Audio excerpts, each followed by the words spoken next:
Live. What's that? Hey everyone, YouTube and Facebook, DBL Nation, Sam Shocker here, Al Jackson. What's up, Sam? How are you? I'm good, how are you? Good. Happy Tuesday. Happy Tuesday, and before we dive into the show, we have a couple topics that we will be talking about. Well, actually, one is in the Breakfast Blast, which is our awesome email. So if you guys are not subscribed to the Breakfast Blast, you need to. How do they go to it? Go to our Facebook, our DBL Facebook, and Daily Blast Live, and you'll find our Breakfast Blast. And so we'll talk about that story. It has to do with a pill, that when you ingest the pill, it can monitor your body and collect internal data to let your caregiver know if you took your medication.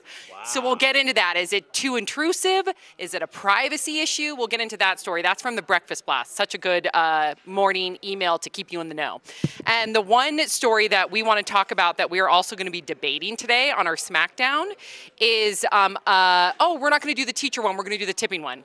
So there's a really good teacher story too that maybe we'll get to. But this is something that a lot of people on social media have two different sides on. We're going to smack it down, whether or not you should charge teens gratuity. So there's an after-school hangout where these teenagers, they show up to the after-school hangout, they order food, they order drinks, they have a great time, and according to the servers there, these teens, there's this trend that they are not tipping. So the servers gathered together, they went to their manager and they said, listen, we want to have an automatic 18% kid gratuity because we feel like that we continuously are getting stiffed. So they did that. Now there's a whole uproar. The parents are upset. Some people are guessing that they're going to lose business because they think that it's wrong to put an automatic 18% tip because listen, sometimes kids tip, sometimes they don't, sometimes adults tip. Most of the time kids don't tip though because they don't have any extra money. Tipping is like something extra that you have, and when you're a kid, even if you have a good job for a kid, it's probably not enough to leave like a 20% tip. And so you'll stiff them and you'll be like, who cares? You know, kids don't understand that those waiters and waitresses use that for their income, their livelihood. That's how they pay their rent and take care of their kids. And for them to be basically working for free, I don't think it's right. Yeah, I was a waitress for almost a decade in LA. And it's interesting because I had like young adults, like college students stiff me, but then I also had many adults stiff me. Right. I know that when I was a teenager, my parents really drilled into me, because my mom worked multiple jobs too, to always leave gratuity.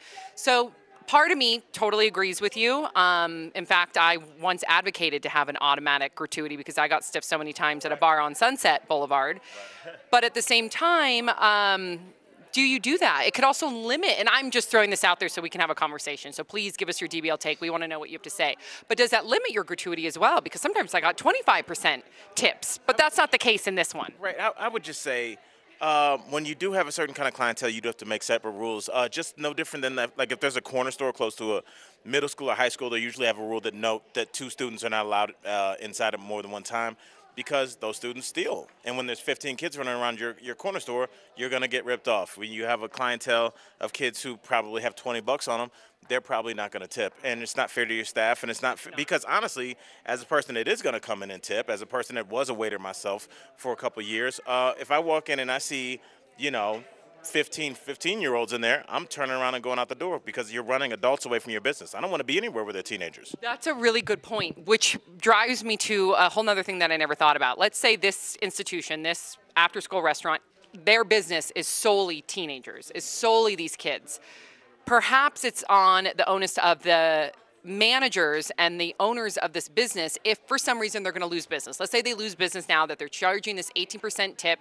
The kids don't want to go there anymore and that is their business. Maybe the owner should go, okay, why don't we give the servers a higher minimum wage?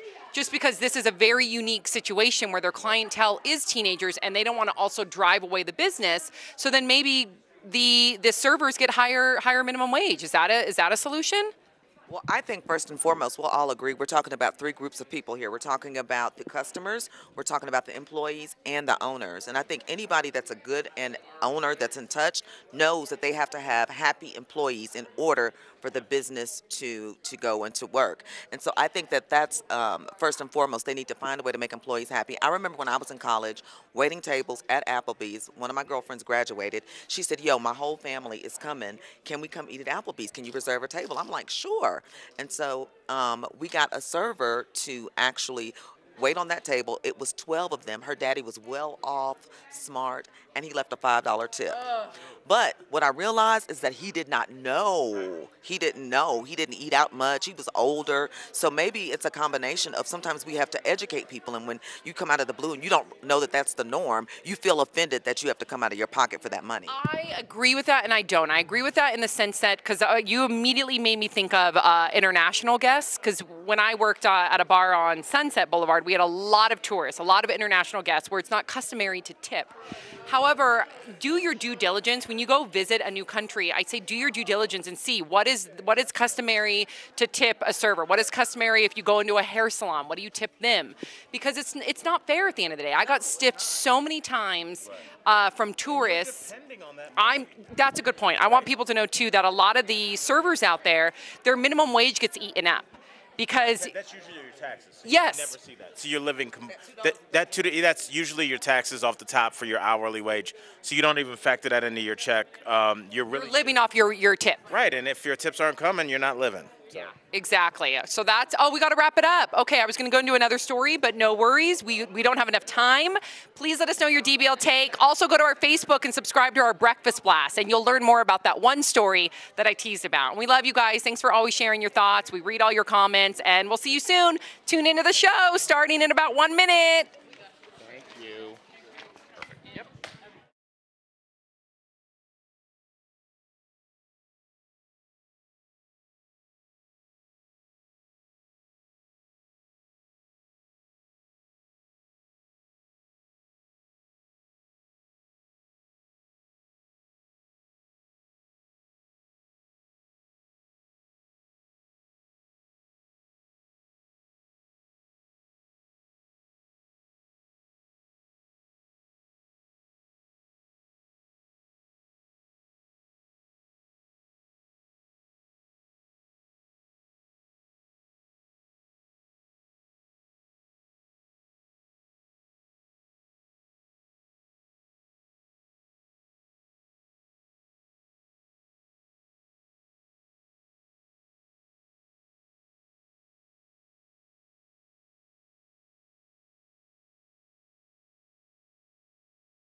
It's Tuesday, November 14th, and this is Daily Blast Live. We've got everything you need to know in trending news and entertainment, and it's all live right now.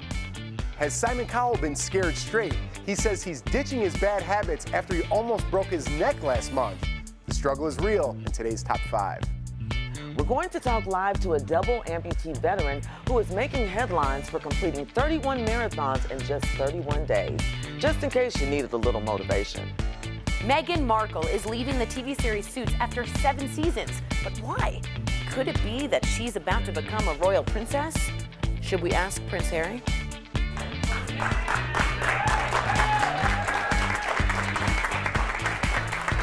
Welcome to Daily Blast Live. It's Tuesday, November 14th, and we are the only live show talking what you're talking about right now, no matter where you're watching. Let's get this thing started with the top 5 trending topics you need to know right now with my girl, Sam Shocker. Take it away, girlfriend. Thank you so much, Erica Cobb. We are live, and I'm here with media maven Ebony Steele, everyone's favorite big brother, Jeff Schroeder, comedian Al Jackson. Yes. Hello, and can I just say something very quickly? I'd like to wish a happy birthday to Jason, ahead of our digital over there. We love you, Jason Teal, head of our digital. He's our executive producer of digital. He's fantastic. We love you, love you, love you. All right. We're a trending news and entertainment show that is live and covers what is happening right now. Check out our entire DBL team. They're in our studio celebrating Jason's birthday. Also ready to cover news the moment it breaks. All right, trending at the top right now. Jimmy Fallon returned to The Tonight Show last night. Jimmy took last week off following the death of his mother, 68-year-old Gloria Fallon. He shared this emotional memory of his mom. You're going to want to watch this. She would squeeze my hand 3 times and say, "I love you." And I would squeeze back, "I love you too." And last week I was in the hospital, and I just and I grabbed her hand, and I squeezed, "I love you." And I just knew we were in trouble, you know. Oh my God. Yeah, that is so emotional. Yeah. I think of my own mom. I think of myself as a mom. I know. I think of mine too, and I watched it last night. I watched it again this morning. So when I first saw it, I had the same reaction. It's very, very emotional. Him getting back to work just a week after, just taking that 1 week off. I don't know if I could do it, man. Yeah, I don't know if I could do that. It's weird. I think I had a different reaction when I saw that. I was with my grandmother. I was holding her hand when she took her last breath. I was with my grandfather in the living room, and he took his last breath. I was holding his hand, and that was like the two best moments of my life, to be able to be with him as they transition. So you felt peace. Yeah, you felt it's like, I mean, you look at, she got to see her son become one of the most successful human beings in the world. Her son is beloved. She saw a successful family. She lived to be almost 70, and I mean that's the whole purpose of life. though. That's young. It's young, but I mean it's for what we've had to cover on the show. Right. We're talking about 5- and 6-year-olds to be able to live your entire life and see your grandkids. Hopefully, I'm happy she lived as full a life as she could. And that's one thing that I lost my mother last year. I thought of you, Ebony. 65 years old, and that's tough when you see them, that last minute when it kind of turns the corner and you know which direction it's going in. But my dad, I thank you, Daddy, for making a wonderful life for my mother. Yesterday. Yeah, he was here yesterday. Amazing. And his mother is going to definitely be proud of him, and it's going to be therapeutic for him to be able to, for his audience and fans, to help him kind of get through this and have that support. It's always important. Yep, absolutely. And also trending right now, Jason Aldean. Jason gave his first interview since the Las Vegas shooting. This is what he told the Today Show about moving forward together. At the end of the day, there's so much focus on, politics and race and all these other things that just, at the end of the day, like, we're all in this together. We spend so much time arguing with each other and not enough time, like, working on the issue that's really the problem. Wow. Yeah, I mean, he said it perfectly. It reminds me of stuff that you say, Yeah, Jeff. because I don't see things like that, and I think the problem is the people. Everyone wants to fight with each other about different things. I feel this way. I think it's the way I was raised here. I get that. I was raised a certain way. I get people weren't raised like me and vice versa. It just come together. Find a commonality. We need to come together. I agree. I know. Well, especially in this political climate. It's so divisive right now, and we do need to galvanize the people. I heard a marriage counselor once say that one of the toughest parts about when people go to marriage counseling is when both sides are being heard, or everything is being heard, and it's now everything's on the table. So what do we do with that? You get what I'm saying? So all of the things that are going on in this political climate are now on the table. So the toughest part is how do we do it? It's almost like all the pieces are on the table. Okay, let's put this puzzle together. Let's you know what together. History is going to judge this generation, and we have the information. We know what happens when we have things that that can kill mass amounts of people. We've seen it happen over and over again. So we're going to be looked at 100 years from now, 150 years. What did we do? How did we just let it happen? Did we just keep saying thoughts and prayers? Or did we figure it out? Other countries have figured it out. Policy? Yes. So are we going to figure it out, or are we just going to let it ride? And those are the only two options. So we'll sit back. Let's put the puzzle pieces together. Please. Let's start that. We're going to go to digital producer Kelly Schubert. She got news at this moment. Yeah, guys, I have new numbers just coming into the newsroom that shows travelers should expect record crowds at airports this Thanksgiving. So experts say 28.5 million passengers are expected to travel during the holiday period, which would be up 3%. That's just from last year. Airlines have added more than 80,000 seats a day for this holiday season with larger planes and more flights. So the busiest day is expected to be Sunday the 26th when everyone's coming home, with the lightest travel day expected to be on Thanksgiving itself. Back to you guys. Thank you so much, Kelly. And I tried to dodge the airports a couple years ago and drove to San Diego. It was a 7-hour drive. Now, from LA to San Diego. It's 2 hours? Yeah, 2 hours. Yes. So you think that getting on the road is a good idea? Sometimes getting on the road is the worst idea. You're just on the road with everybody else that had that same plan you did. I was so angry. Yes. Yeah, boiling. And there's nowhere to go. Right. And then there's no TSA lane when you're driving. I just got TSA approved, so I'm excited. And I'm traveling. All right. There we go. I'll let you know how that works out. Yeah.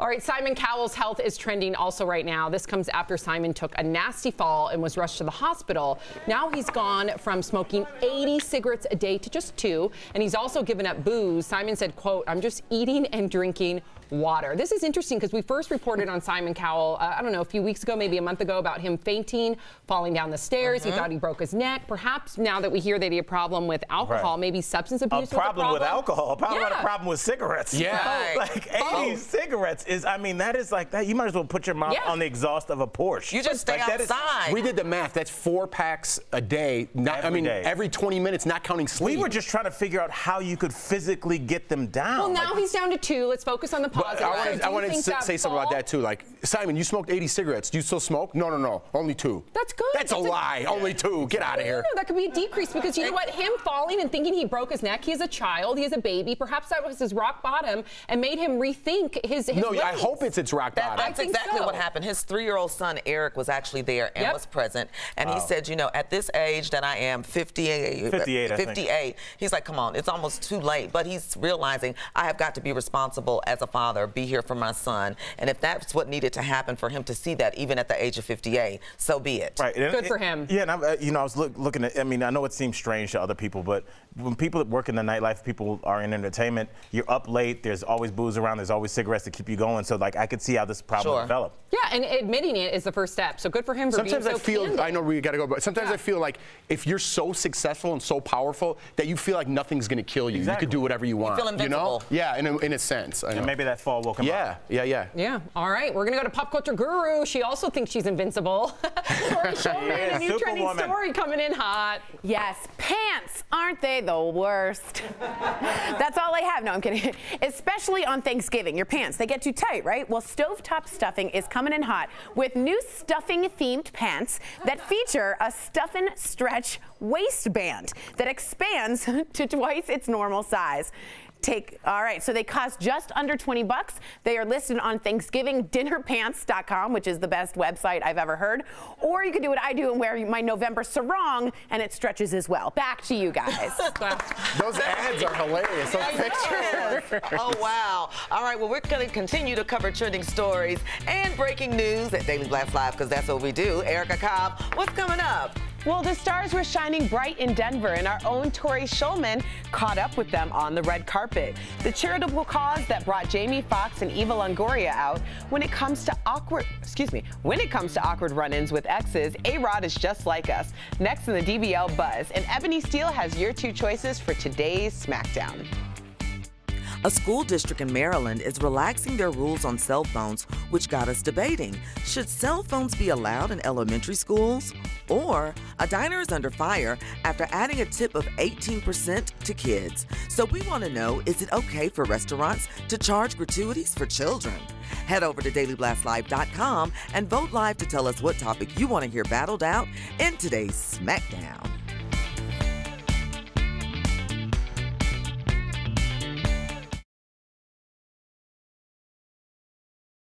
Hi guys, happy Tuesday. It's Jen. I'm back and we're covering top stories, obviously, every hour. And we're going to start with not Leo, because he said he wants to go second. Angelica, so we've got a story on Twitter here that's trending right now. Why don't you go ahead and tell us? Yes, this news just broke not too long ago. American Idol winner and singer Jordan Sparks just announced that she is expecting a baby. And get this, she also dropped that she secretly got married in July. What's with all the secret Dan weddings? Isaiah. I know, so she just broke the news to People Magazine. Oh, that's kind of, well, if you're going to break the news, do it with People Magazine. And I have to tell you, I forgot that she was on Idol. I forget too, it was so long ago. But yeah, good to see her expecting her first child. It's due next spring. Of course, we don't know the gender yet. I don't know if she'll But we, of course, will be following. Yes, we will. Thank you, Angelica. Okay, and Leo, a story out of with TMZ. Yeah, TMZ is reporting that the Rick and Morty creator has apologized for the Szechuan sauce ordeal that happened at McDonald's. As you know, Jen, I mean, there was a Give the backstory, because some people might not be caught up. Yeah, so Rick and Morty aired an episode back in the summer, joking fun about the Szechuan sauce that McDonald's had in the 90s. Well, McDonald's actually decided to bring back the sauce for one day only, limited, and people were lining up outside of McDonald's. They were protesting about the sauce. Yeah, it got kind of intense a little bit. I would dare to say dangerous. Yeah, exactly. Right? It got really intense. But you know what? Check us out on our Facebook page. We actually have a recipe for your own homemade Szechuan sauce, so you don't have to stand in the McDonald's. See, DBL has your back. Thanks, Leah, for always having mine. Absolutely. Okay, Shakara. So, I look so great on Facebook Live. Do I always stand like that? Oh my God. Stop it. Okay, let me fix my hair. Okay, so of course, we don't have a show without you guys. And Shakara is, We have a little delay. But you're following all of our, you're tracking comments. By the way, we all realize that Shakar is like your favorite, but give me some love, some bass.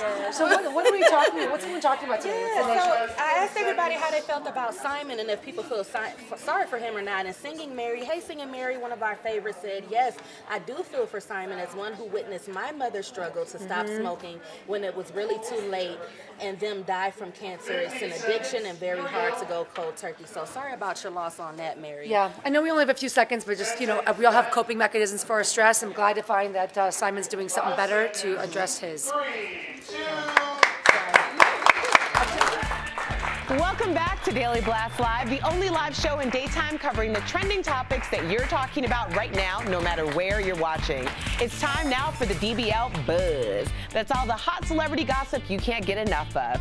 Take it away, Sam Shocker. Thank you so much, Erica Cobb. And we love these stories so much, sometimes we can't stop yapping. So when you hear Erica say, that's right, we will move on to the next story. I like catching the bees and letting them sting you. And I like making honey. All right, you guys are the ones buzzing us, so grab your devices and vote. We're going to start with A-Rod. He hates running into his ex, don't we all? A-Rod was shooting a commercial near Bethany Frankel's house. People on set say he would run inside whenever she opened her door. Bethany and A-Rod dated back in 2009. So do you guys get this? Have you ever had any awkward situations with exes where you duck out? Like that. I mean, if that's happening often, I mean, maybe you need to check who you're dating.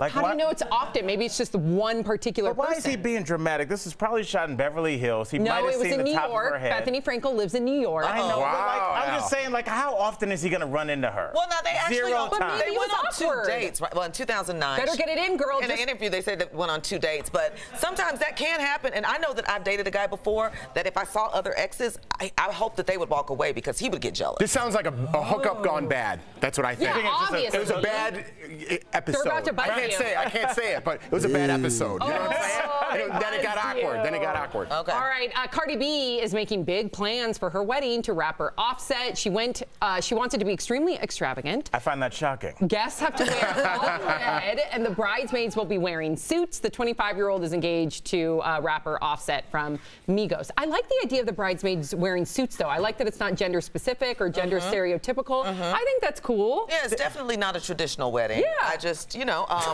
that's one way to put it. I just hope it lasts. I'm happy for her, and I guess she chose the color red because she's talking about red bottom shoes. I don't know. Really? You would think it'd be yellow because of her song. Oh yeah, yellow. you would think so, but I don't know. Maybe my not. friend. You guys, they don't want to hear from Jeff. We're not invited to. I want to hear it. Tell me after. Okay, Jessica Biel's Hollywood restaurant, I've been there, is in hot water over how their staff is being treated. 9 employees are suing the business, claiming they've been stiffed thousands of dollars in tips from major Hollywood parties. They're asking for nearly $500,000 in damages. Okay, so yeah, Off Fudge, it's on Melrose Avenue in West Hollywood. I've been there, and I was going to say, Sam, you have personal experience with this. Yes, it's an awesome establishment. The servers go above and beyond because it's mainly for parties. Right. So you go there, like I've been there for like Mommy and Me events. So yeah, these servers are, not only are they there, like there's like story time, but there's also like fudge and food and hors d'oeuvres. I hope that they're getting their. But you've told me off air that like you know you've dealt with major celebrities and they've kind of stiffed you sometimes. Yes. So I used to be a waitress for years at like places where celebrities would frequent, and they would stiff me all the time, and then we would reach out. We had one girlfriend that interned at a PR agency, and the publicist that represented a number of those stars was like, but they came to your establishment. They got you guys free publicity. So the stars are almost told that they're almost doing an appearance, so therefore they shouldn't feel like that they should have to tip because they are doing an appearance. But then meanwhile, the server's working really, really hard. And usually all night. You have the same server all night. All night. All night. And then you don't get any money that night? That's especially not cool. if that's your only table. And they're saying that they were denied meals, rest breaks, overtime, compensation, and there were several practices. The thing about it is Jessica Biel owns this with a group of people, and come on, she's not doing the books. Right. She's not doing all of that, but she needs to know. She needs to know, and she needs to make sure she has proper people handling it. Yeah, take care of your employees. Because it's a cute business, cute restaurant. We're going to go to pop culture guru Tori Shulman. She's got a new trending story coming in hot. I would tip you 100%, Sam Shocker. I know you would. I love you. Coming in hot, Pop-Tart sandwiches. You guys are cheering for that, all right. A college student created a sandwich out of 2 Pop-Tarts and a slice of cheese in the middle, and the internet cannot handle what? The Iowa State University sophomore tweeted a picture of the sad sandwich with the caption, "You ate from Iowa if you never had one of these," which is weird because that's my bumper sticker. So thousands of people already liked the tweet, but Iowa natives say the Pop-Tart sandwich is a food monstrosity and they will not stand by this foolish snack. So it's time to put it to the test. Oh, God. Come on, Tori. Like I wasn't going to have it. Tori. It's very pungent. Okay. It tastes just like what you think it would. Y'all gonna taste test it? I will not. No. I'm not. No. Definitely one of those college meals. I might, So yeah. I have a question. What do you call the much younger boyfriend of an older woman? Wait till you hear the answer and an actual test that were given to young kids. And come to your screen and take a very close look at these two photos. You see them? They're from Wonder Woman and Justice League. Why feminists are up in arms, and Erica Cobb, the Smackdowns coming up. That's right, Eb. Go to DailyBlastLive.com and vote on the trending topic you'd like to hear our host debate. Is it okay for restaurants to have a kid gratuity? Or should elementary school kids be allowed to have cell phones in schools? Vote now, there's still time.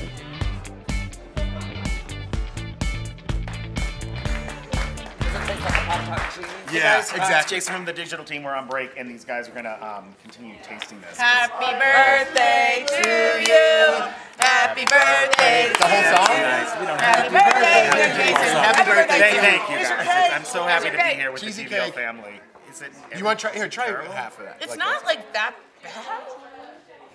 I'll tell you something. When you first bite it, it tastes exactly like cheese on a Pop-Tart. Right. And the afterward, aftertaste, it melts. it's not so bad. It's not so bad. Listen, I would never eat it again, but the aftertaste is not so bad. No, it's really not that bad. Because you put cheese on anything, it's good. I bet if you did it with a cinnamon Pop-Tart, it would kind of be amazing. Cinnamon and cheese. I bet there's a flavor that you could put in there. Yeah! What is that? Those are for an Al Sounds Off, so we're going to keep that. Is it a sign? Yep. Wait, are Got you it. really both eating? Oh, I got to snack it. Oh, all right. Oh, yeah. Would you guys try it? If you guys have Pop-Tarts at home and some cheese, Please don't make me. come on. Have you had any of it? No. Come on, it's really not that bad. I would tell you if it was gross. You just pushed it with your. Is it mandatory this one? No, you're in the next one. Yeah, I'm not in this one. Yeah, sorry, Brenda was all right. She loves it. The point is, if you have some American cheese or Pop-Tarts at home, nuke it up, let us know, take a bite and let us know. And if you make Ebony's face, put it on tape, because we definitely But you know what? That would be a delicacy in college. Like, Oh, yeah. Oh my gosh. Yeah. Yeah, forget ramen. Yeah, This is- I put anything in a dish, anything you put in a Pyrex dish and Cheese. stick into the oven, it's a casserole. What is that? Peanut butter and jelly sandwich casserole? Yeah. It's really not that bad. Did you eat it?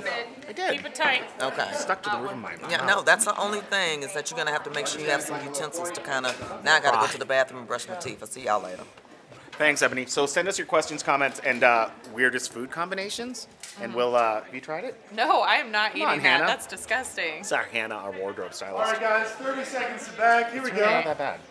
Did y'all not melt the cheese? So they melted Oh. it. Did you have some? Stu, come here. Yeah, you no know, problem. you Oh all my know god, Stu. that's disgusting. It's not disgusting. I don't think it's disgusting. The pickled cupcakes, that was disgusting. Oh, that's terrible. That's terrible. No. Back in 10 seconds. Really not bad. Try it. Let us know, guys. It's good. 3, 2, 1. Welcome back to Daily Blast Live. It's time now for the Smackdown. And just seconds ago, you folks at home, the DBL Nation, voted to hear our host debate. Is it okay for restaurants to charge a kid gratuity? Now, your job isn't over. Go to DailyBlastLive.com now and click Vote Here Now to decide which host wins today's debate. Take it away, Sam Shocker.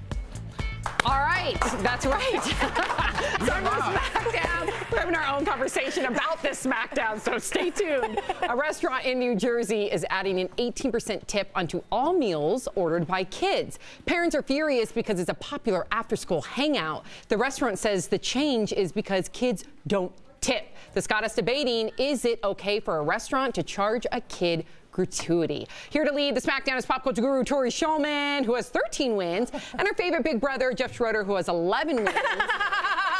Jeff, let's start with you. All right, so I'm going little kids under the age of 18. I'm talking, I have a 1-year-old at home, so I'm going to go with that. Nice. Okay, if you charge me 18% because I brought a kid into the restaurant, you just missed out on 7% because I tipped 25%. You want to charge yourself 18? Go ahead, take it. Did Lawson order? Sorry, go ahead. Thanks. Also, I'll say What do you this. mean?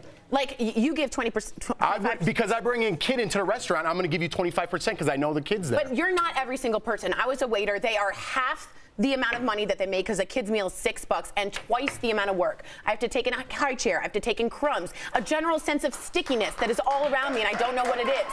First of all, a tip is for me and a human being to live in a perfectly good wage, and I'm not doing it when I'm only making $6 on one meal. All right, well, I don't know what you're clapping at. I go to dinner specifically at 5 o'clock with my family so people don't have to put up with Lawson. I clean up after him and I tip good. So I can't speak for other people. I can only speak for myself. Final thought. I can't see you because you're so bright with that halo over your head, but not everyone is as fantastic as you are. Wow. So wow. Final vote. That was just mean. Jeff at 57% is the winner. You agree with Jeff. Good job. All right. Are you a psychopath? Huh? A pop star you're more likely to listen to means you're a psychopath. Plus, our own Tori Shulman hits the red carpet in Denver, the great cause that brought the stars out. All that and more next. Woo! Promotional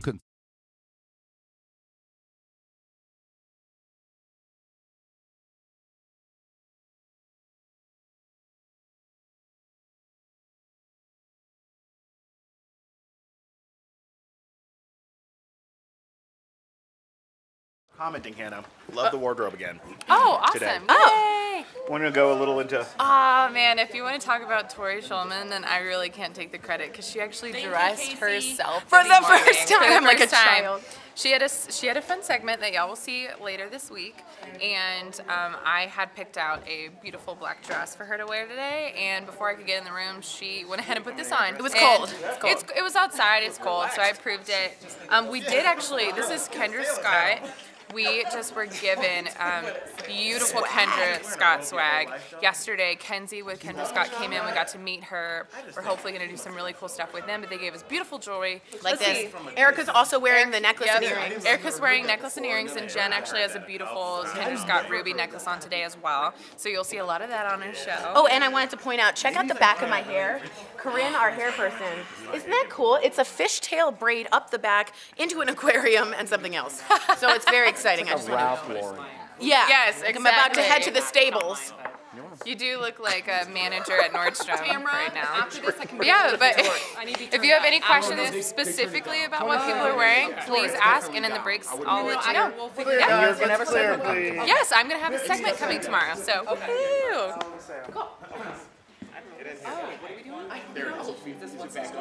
Yeah, Down syndrome. You know Down syndrome. It's still low. It's not a story.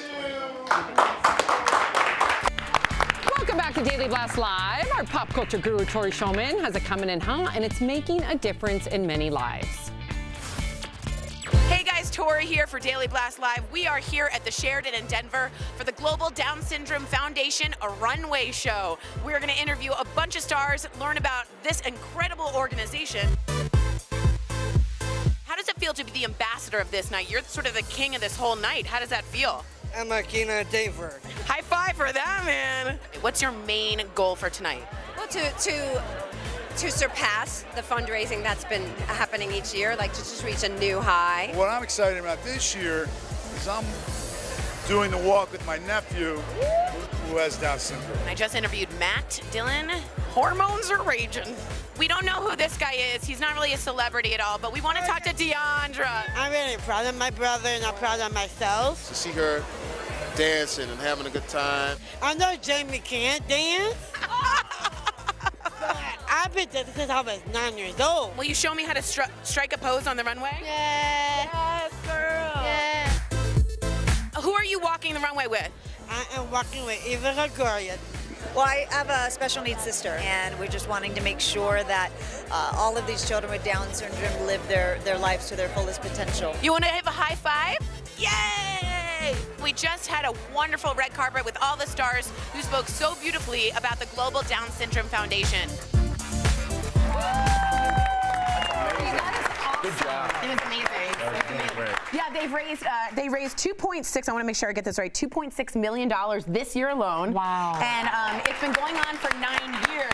And the famous celebs walk with people of Down syndrome, and there's Down syndrome models, and the place was packed. Wow. And Jamie Foxx's sister, Deandra Dixon, was hilarious. She's so funny. Yeah. She's hilarious. She said she's dating Chris Brown. They've been in a very strong relationship. Daily Blast exclusive. But it was able to give these kids a time in their spotlight, which they deserve. We're going to have the link, you guys, so you can see on Facebook, on all social media. So it was phenomenal, and everyone was great on the runway. Very good. And the kids looked like they were stars. Yeah, you were great. The kids looked like they were the stars of the show, even though the stars were. Yeah. I know, but you know what I mean? I felt I could see that coming through the television. I agree. I love that. Yeah, and I think what's so wonderful about this, we look at ourselves and just being regular, everyday people, but these celebrities with these busy schedules and all this other stuff, if they can take out time to do things like this, then we should really, really self-evaluate ourselves in the time that we give back as far in our charitable nature. Yes. Totally. And it's interesting how many families were affected by it. All these celebs had some personal connection, so it hits everyone. It does, absolutely. Great job, Tori. Thank you. Good job, Tori Schulman. More trending stories in our next half hour of Daily Blast Live. Muscular men take a dip and put on a sexy show. You know, Al is going to sound off on this. And outrage over the costumes in this new Justice League movie. If you're leaving us right now, you can still watch us live on Facebook and YouTube.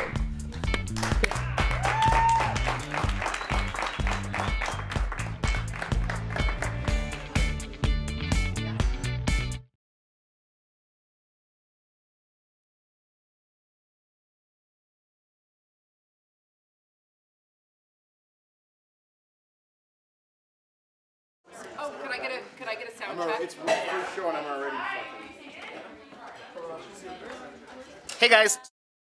You guys have been talking all day, and Rita Bettaloni wrote us and said, I'm struggling right now that they didn't give me any good news on my throat. With trying to quit smoking, I've given up drugs, alcohol, gambling, and it's the cigarettes I can't seem to let go of. If anyone has any suggestions, please, you can throw them my way. So Jen, I thought you might be able to address Thank this. you. Yeah, so hi Rita, nice to meet you, and thank you for being so candid and honest on the feed. I know it's not easy to write it down and make it real that you're struggling, but I guarantee you, you're not alone, so let me start with that.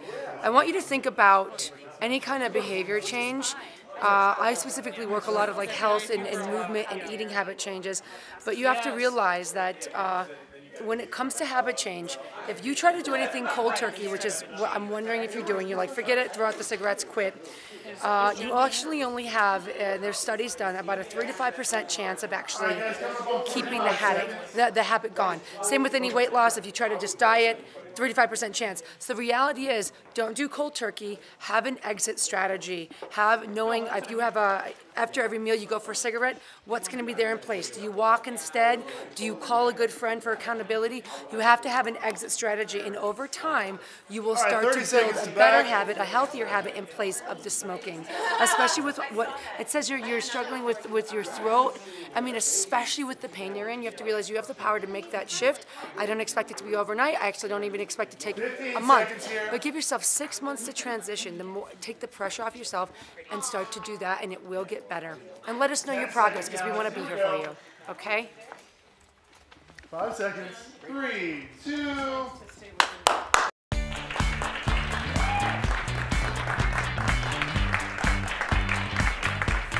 It's Daily Blast Live, the only live show that covers breaking news and top trending stories that are happening right now. We are live in the DBL studios, where our team is busy tracking the top trending stories at this moment, as well as the top 3 feel-good stories trending right now. Vanity Fair has just named its new editor-in-chief, and for the first time in the publication's history, a woman of color is taking the helm. Congrats to you, Radhika Jones. Hamilton creator Lin-Manuel Miranda is using the hit show's London premiere to fight climate change. Donors to environmental charities can be entered to win a double date with Miranda and his wife to the show's opening night. And last night was Jimmy Kimmel's birthday, so celebs read him some of their favorite mean tweets about him. Check it out. This is going to sound fantastic, but I forgot Jimmy Kimmel's name. So I Googled ugly late night talk show host, and I got him top link. Jimmy Kimmel is not funny, neither is David Letterman. I'd have to go along with both of those. Well, at least they're good sports about it. Sam Shocker, back to you. I love it. Thank you so much, Erica Cobb. Joining me is media maven Ebony Steele, everyone's favorite big bro, Jeff Schroeder, comedian Al Jackson, and I'm Sam Shocker. Let's get right to it. Justice League opens this weekend. Very excited. But people are talking about the Amazon warrior costumes. Here they are in Wonder Woman, designed by Oscar winner Lindy Hemming, a woman. And here are the same Amazons and their new costumes for Justice League, designed by Michael Wilkinson, a man. So looking at the costumes side by side, it's clear that one is skimpier than the other. One of the stars of both films, Connie Nielsen, even addressed the difference last night on the red carpet. Watch. Well, they're different different costume makers, and I think different visions, and I think it's really exciting to get to explore as many different angles of this. As I said, we also went through very different time periods. So that has been a hot button issue, the differences of the costumes on social media. So we want your DBL take, and then Al's going to sound off. Hit up DailyBlastLive.com and vote now. Are the new costumes just a different vision, or are they skimpier for a reason? What do you think, Al? I think the women look great. Why not? It's not in. It's first of all, we're talking about things that are made up. These are made up characters, right? And so we can make them look however they want to look. And I think if that was male with that kind of armor on, I think He-Man wears something like that. No one had anything. No one had a problem with that, but because it's women and their midsections are exposed, now there's a problem. But how about this? It looks fine for the movie, like you said. You could say that. But what if people tried to replicate that look? Then what are you saying? What if your daughter wears something like that? It would just be a bikini. You know, I could see where people have. I could see where people have the different. You know, it's not just a movie. They want to replicate. Right, and then I want to hear from Ebony. Our viewers think they're just a new take. 57%. And I definitely agree with that. Sometimes I think people hold on too tight. Yes. When I say hold on too tight, creating issues that really aren't. I disagree. There. I totally disagree. There's clearly a difference here. Look at the two different. There's a difference, but at the same time, these women are powerful. They are strong. They don't need to be so super sexy. Nothing wrong with being super sexy, but there is a clear difference between the costumes. Those women can put on a sweatshirt and they be sexy. I know, I agree with. There's so many young girls that go out and watch Wonder Woman the movie, and why do you have to take away from the power of these women by dressing them in bikinis? I don't think that takes their power away at all. In today's world, it might a little. In today's world, I don't think we should rub the line there. You know what I mean? And I would never say that, but just in the world that we live in today. But I do want to say one more thing. I don't think it matters who made the costumes, a man or a woman, and what or vice versa. Right. That doesn't matter. I know we weren't on the air when this happened, but like, where was this conversation when the 300 came out? Because when the 300 was out and all those guys were out and they were ripped, no one had a problem with that. That's a good point. If we're looking for gender balance, those guys looked awesome. Those women look awesome. Let them look awesome. They look amazing, but there is a difference between the costumes. That's why there is a discussion. It's a different take on it. Every time you see Superman, he got his red drawers on a different pair of blue tights, but I mean. But he's fully covered. He is. It was a good discussion. I agree. I like it. This study out this week from NYU is the source for today's Bieber Beat. I can't wait to get to this because you know this one over here is a huge believer. Do you want to take this? No, you go for it. Okay, psychology students found that Bieber's song, What Do You Mean, was popular with psychopaths or people who lack empathy and are extremely manipulative. What do you say to that, believer? Okay, so these are two guys, by the way. Two guys. NYU. Two guys at NYU made this study. That's the equivalent of me saying, do you eat bananas in the morning? You are what you eat. You're crazy. No, yeah, that's the same equivalent. No, it isn't. Yes, it is. They tested 190 people, okay? And you know what? That's 190 people saying, do you like bananas? Okay. No, you don't. That's 190 I would be more worried about giving 190 people at NYU a psychology test than two people giving a crazy test about Bieber. People should worry about giving psychology tests all over NYU. Don't get me fired up. Al, you like the song No Diggity, No Doubt? I love Do you No like Diggity. No Diggity? I love No Diggity. That song is on there as well. Oh, is it? Yes. I love You No are Diggity. lying to me. I swear. That was my dad's favorite song. Now I got a problem with the two. I'm on your Guess what? We're all crazy then. Okay. We're all crazy Old then. black men love that song. My dad loved that song. Young white women love that song was too. awesome. My dad used to take me home from basketball practice singing that. I don't know if I could replicate that all day. All right. Jeff, you swung me. Good job. There you go. We're going to go. You swung me too, Jeff.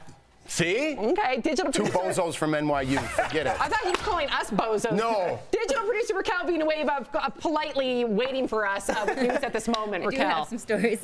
Right now, organizations are working to change how Latino characters are portrayed on TV. The nonprofit Opportunity Agenda analyzed TV shows between 2014 to 2016 and found that 50% of Latino immigrant characters were criminals or committed a crime. Another organization called Define American Production has been working with networks like NBC and Hulu to consult how new characters are depicted. They believe a more accurate portrayal of immigrants will help dispel some common stereotypes. Back to you guys. That is incredible. That's so absolutely incredible. And you know it's true. Like when you think about it, you're like, even if they're like, you know, even if you look at an old show like Oz, like they're always, even if they're like smart, they're always like criminal or like a or Devious smart Maids. Yeah. What about Devious Maids? That's true. Remember that show on Lifetime, I believe? And those are really successful, amazing women. And let's not perpetuate these negative stereotypes. Yeah, because one person isn't like everybody else. So I'm glad that they actually did that. Okay, it's about time. Cool. Moving on, parents at a Virginia middle school are outraged over this quiz given to their kids. You can see the family vocab quiz starts with questions like, what do you call the father of your father? But the last 4 questions get strange, asking, what do you call a married man's girlfriend? Answer, mistress. What do you call the much younger and beautiful wife of an older wealthy man? Answer, trophy wife. So the school superintendent says it was a mistake, and the teacher just printed the worksheet off of a website, and it was an educational website. In the teacher's defense, those were bonus questions. Look, I was a teacher for 5 years. We talked about this.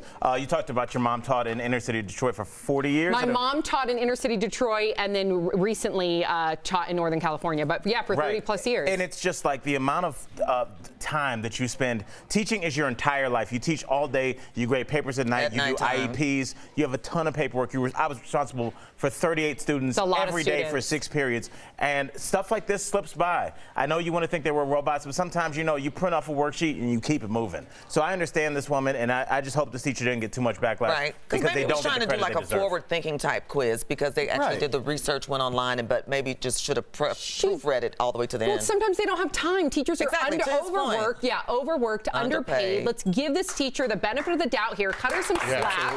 I mean, they use their own resources, their own money to buy resources for the school because the schools often can't afford it. It's such backward thinking. We need to pour more resources into our education, support our teachers. Teachers on average make $40,000 a year. $40,000 a year, and they are working full time. As soon as they come home from school, like you said, they're grading papers. In the morning, and that's what we leave our kids with. We have for the majority of their day. Yeah, we have parent-teacher conferences in the morning that start at 5:30. We teach first period through 6th period. That ends at 2:30. We have grading, then we have after-school activities, and then we have to get ready for the next day. It's a lot. It's a lot. So always give your teacher the benefit of the doubt. We're going to go to Fitness Pro, Jen Wiederstrom. She's got a new trending story coming in hot. I just have to say how much I love you people. I love your conversation. You make me learn so much, so thank you guys. Anyways, it is National Pickle Day. Total change of gears here. Yes, pickles. And we have to celebrate all things dill. You can eat them plain, sliced, deep fried, on burgers, even in cupcakes, which we actually tried on DBL, and it didn't go so hot. Anyway, have you ever heard a good pickle joke? Well, our very own Tori Shulman had to try. Watch this. Hey, Sam, why are pickles in sandwiches so polite? Because they're so well bred. What's your day like? Well, make like a pickle and deal with it. Hey, Casey, why did the cucumber need a lawyer? Because it was in a pickle. Hey, guys, what is a pickle's philosophy of life? Never a dill moment. Did you see Jeff shaking? You know what? Babe, cheers to you. Celebrating pickles. She gave it a good shot, didn't she? I thought they were funny. They're okay. They're okay. Back to you guys. Yeah. That's hilarious. People's expressions. I know. Tori, I'm so glad you're pretty, girl. I'm so glad you're pretty. A veteran who lost limbs overseas fights a new battle. How he completed 31 marathons in 31 days. We're going to talk to him live. And Erica Cobb, what else is coming up? Well, up next, comedian Al Jackson tackles a few viral videos, like a guy putting on an aquatic extravaganza. But why? Al sounds off on it next. There's one worse thing than wrecking your car. It's having a tow driver lose control of your vehicle like this. Watch as we go to break. Me. You have to be kidding me. Hi guys! That pickle was delicious. Let me know if you guys are pickle people. I'm actually interested because I wonder if DBL Nation is particularly pickle. All right, tell me what's going on, Connor, in the pink. Yes, so Kim Kardashian is trending right now. Her new fragrance is actually being released on the 15th of November, and it's called Crystal Gardenia. I saw her Instagram about this. Yep, so here it is right here. You can see the bottles are shaped like crystals. She's actually saying the design for the bottle was inspired by the Paris robbery attack. Whoa! So after that happened, her friends brought her healing crystals. Wow. So that's where she got the idea for this. And they're saying if it sells out like it did her makeup company, she could stand to make $14 million in a couple of minutes. Yeah, over rocks. She can do this. I mean, she could literally pick up a pebble and be like, this will be a healing amulet, and people will buy it. And I'm not putting her down. I know this is a very touchy subject with people. They like, they don't like. But hey, she makes the money happen. She makes it work. She makes it work. Are you doing this because... Yeah, you have all these. Oh, here I'm too. so hypocritical. But these don't do anything except look good, and they're from Kendra Scott, so thank you. Kelly Grega, we're skipping Kelly. Yeah, we're come going on to me. straight over to this guy. How dapper does Brett look? Scale of 1 to 10, hashtag DBL take. How hot does Brett look? 10, 10, 10, 10, 10, 10. Okay, let's see. Oh, I think it's an 11, an 11, an 11, an 11. Yeah. All right, so tell me what's going on. Okay, so something awesome for me as a video game player, Super Mario Brothers might become a movie with selling their rights to Illumination Entertainment, which is the people that made Despicable Me and Minions. Oh, wow. So this deal is not officially announced yet, but they are in the talks for it, and it's a huge untapped market because, I mean, last time there was a Mario movie was in '93. I remember it. Dennis Hopper, John Leguizamo was Luigi. It was really bad. It wasn't good. Let's just say it wasn't good. It was live action, so if they go the animated route like Minions, Despicable Me, it'll probably be a lot more appealing to kids. Who do you think would be, does Mario ever speak ever? He goes like, wahoo! Maybe, does anyone else think Brett did that pretty well? Yes. All right, now who would be your Princess Peach to play Princess Peach? Kelly Grega. Oh, let's do it. Mr. Schubert, now look at Kelly Grega. Can you just say, help me, Mario? No. No! She wants it!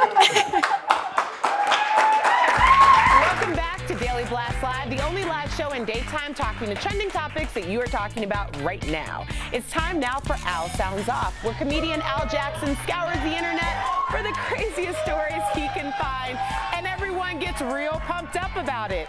Little help from our guy Jeff Schroeder. Take it away, guys. Thank you so much, Erica. Everyone's fired up today for Al Sounds Off with everyone's favorite comedian, Mr. Al Jackson. Al, what's up, brother? How are you? I feel good today, man. I like the energy in the room. Just speaking of the energy, I love you Look guys. at that. Jeff, I know I told you to hold off. I was going to send you the videos, but I was like, just wait to see this. I found something this morning you were going to love. Are you ready to start teaching Lawson about the seasons? Oh, absolutely. All right, well, why don't you try a Japanese style? Check it out. All right.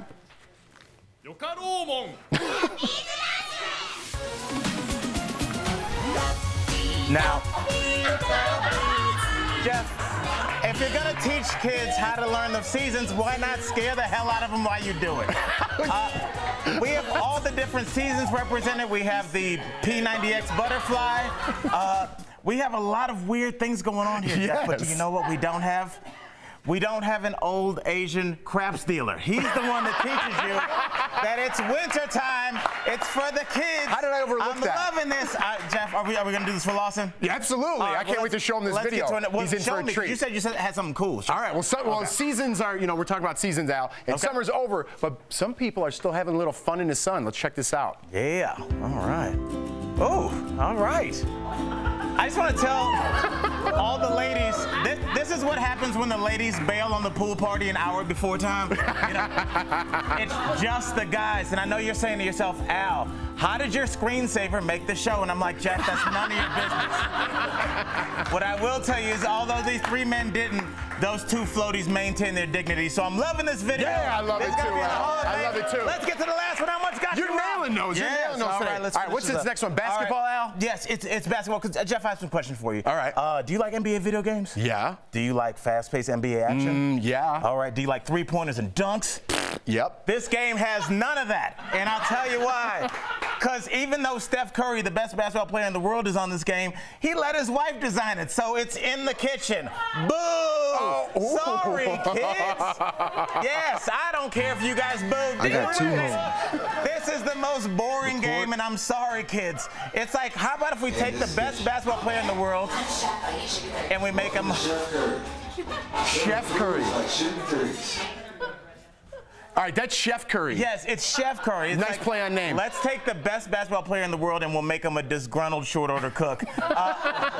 This game was not popular with the kids. It's like, look, man, kids want to play basketball. They don't want to be in the middle of a rom-com. So I'm sorry, kids. If you let LeBron James, world champion Cleveland Cavalier, design the game, this wouldn't be the problem, but it's not. You let Chef Curry do it and so deal with the game. Sorry, kids. That's how life is. That's Al Sounds Off. Al Sounds Off, and he's fired up today. Everyone's favorite comedian, Al Jackson. All right, fitness pro Jen Wiederstrom with a new trending story coming in hot. Well, I'm going to start with saying you're welcome, because I'm going to save you from that Cleveland fan over there. But I'm also going to show you something pretty awesome. So we've got 9 days till Thanksgiving. So, of course, parents are posting pictures of their kids dressed as turkeys, and it's quite cute. So we've got little knitted turkey hats on sleeping babies. We've got turkeys, babies that are making turkey dinner, which was also kind of interesting and slightly strange, but I liked it. And of course, now it's a saying, and we want to see your kids dressed up for Thanksgiving as well. So be sure to follow us on Daily Blast Live. I know the pictures keep coming. And use the hashtag DBLTake, and we can actually show your pictures right here on the show next week. So send them in. All right, thanks, Jen. I've never seen Al that fired up on Al Sounds Off. I love it. All right, Daily Blast Live is all about news and entertainment and viral videos. Erica Cobb, what's our DBL Nation sharing right now? Well, they're sharing their viral videos. Watch these raccoons lose it over Doritos. I mean, you can't blame them. A guy opens up a bag of chips and dozens of raccoons come running. Maybe they'll be in the next Super Bowl commercial. And from the battlefields to marathons, we'll talk live to a wounded vet who ran 31 races in 31 days. That's next.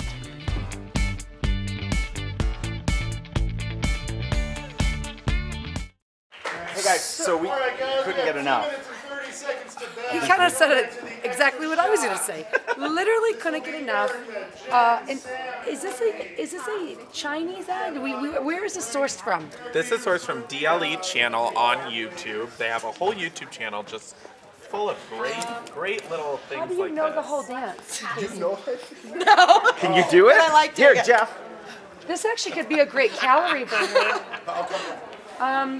But I'm confused. I mean, but the moth has abs, which kind of distracting. Oh, who's this? Who is he? Excellent.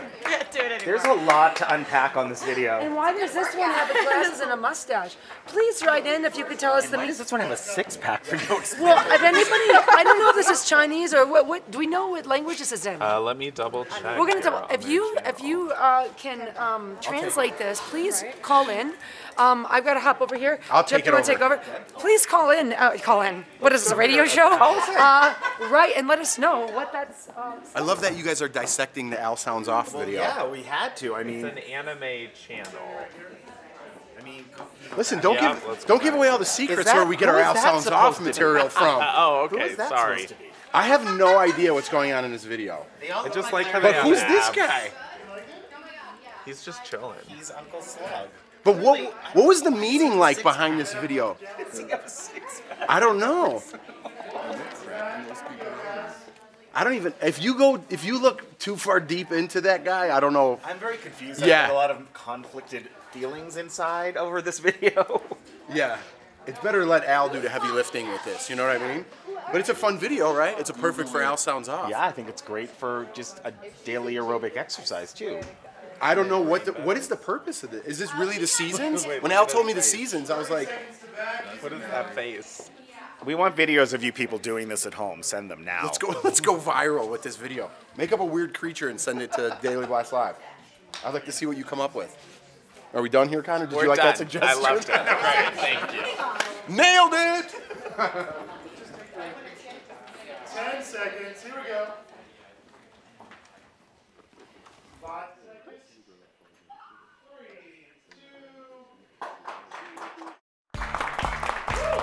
2. Welcome back to Daily Blast Live, daytime's only live show with the top trending and breaking news happening right now.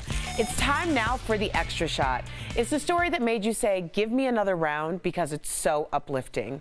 Today, a veteran who just finished the most incredible mission and raised $1 million for wounded vets at the same time. Check out his amazing story. Sergeant Rob Jones did what most people cannot. 31 marathons in 31 days in 31 different cities. The retired Marine Corps sergeant was a combat engineer in Afghanistan in 2010. His job was to find buried improvised explosion devices. July 22nd, IED found me first. He lost both of his legs above the knee. A year later, he was walking on prosthetic legs. In 2013, Rob rode a bike cross-country, raising more than $100,000 for wounded vets. And on Veterans Day, he completed a month of marathons. There's veterans that are struggling that can use it as inspiration or use my story as an example. Sergeant Jones wants to prove that just because a veteran is wounded doesn't mean they are broken. I just wanted to make as big a statement as I possibly could. Mission accomplished, Sergeant Jones. And Sergeant Rob Jones is joining us live right now. Hi there. First, thank you for your service. Tell us how you're feeling. We're so excited to have you. Tell us how you're feeling running 31 marathons in 31 days. Physically, I'm feeling pretty sore, but you know, I'm healing. My sore spots are healing up, but otherwise, I'm just feeling thankful for all the support I got. God, talk about support. I feel like you did this for the whole country, man. You know, listen, you're on a mission to change how the world views a wounded veteran, and I want to hear, you know, what else you are trying to change. Talk more about that. Yeah, you're right. I did have a whole country behind me, and I think what I'm trying to change is the perspectives on hardship. And what I mean by that is, instead of seeing a tragedy as something that's blocking you from success, I'm trying to get people to see it as something that they can use as a tool to make themselves even better than they were before. Amen. Wow. And you are the example of just that. And Sergeant Jones, 31 marathons in 31 days. Unbelievable. What has kept you motivated as you traveled from city to city? What keeps me motivated is my purpose, and that is to keep fighting for my brother and sister veterans. And, you know, it's because I'm doing it for a purpose that's greater than myself that I was able to do it. Wow. If I was just doing it for my own ambition, then I probably wouldn't have. Wow, love the fact that you're so selfless. And I guess the final question, we just have to know, because we're going to continue to follow you, what is next for you? Yeah. I don't know specifically what I'm going to be doing. You know, I'll just try and keep spreading the word about, you know, what veterans are and what veterans can do. How will that manifest itself? I'm not sure, but I'll be fighting for veterans. I can guarantee you that. Sergeant Jones, we commend you. Legendary, we man. are so honored to have you. You know, our greatest fear is that we are powerful beyond measure, and you are proving that each and every day. So what you're doing to help veterans, you can help too. Go to robjonesjourney.com to learn more. Thank you so much. Thank you for your service. Thank you. Unbelievable. Absolutely inspiring. I mean, I can't even, I'm speechless. But the mental fortitude to think about what his body, about, you know, going city to city, the travel, the recovery. He talked about some sore spots because of the prosthetics. I mean, what it takes to do that. And like, it was interesting. He kind of gave it back to the support. He's like, I couldn't have done it without people following him. It's amazing. We need to really, really think about the things we complain about in life. And if we do, we can move on. Absolutely. And our staff is busy tracking the stories that are trending and you're sharing. Sports stars are just like us. New York City subway riders got a big surprise when Cavs superstar LeBron James and his teammates hopped on the train. The team had just wrapped up a shoot-around at Madison Square Garden. Wow. Promotional consideration.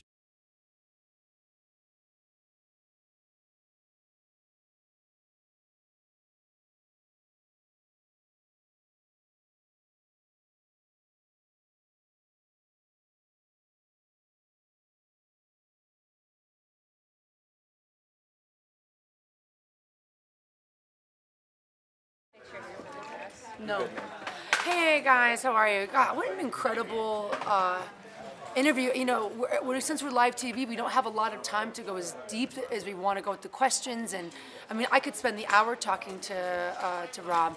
But what kind of occurred to me is I thought, what must the recovery been like? Because you got to think about, it's not just, I mean, I think about people running a full marathon in one day. I mean, I did a 10K once and I felt like it took a week to recover. To do it every day in a row, traveling with the prosthetics, you think about, you could even see his pattern of running was very labored and trying to move with the prosthetics. But it struck me when he said that using these tragedies or using these limitations is a way to be better than you were before. That really hit me, because I think what things, you know, even everybody say it, like, what do you complain about? What holds you back? What things are personally holding you back as you're listening? What's going through your mind right now? What's going through your day? I'm doing the same assessment of what do I identify as a problem versus an opportunity to get better at it, an opportunity to become mentally stronger. Because if he can do that, imagine what you're capable of if you give yourself the opportunity to try. That really lingered with me. So anyway, I know we got to wrap up, go back to the show, but just thanks for spending more time with us, and make sure you follow Sergeant Rob on his journey. I can remember. All right, let's check out some funny moments from earlier in the show. Actually, I believe we have one. Psychology students found that Bieber's song, What Do You Mean, was popular with psychopaths. What do you say to that, Belieber? Okay, so these are two guys, by the way. Two guys at this, yeah, two guys at NYU made this study. That's the equivalent of me saying, do you eat bananas in the morning? You are what you eat. You're crazy.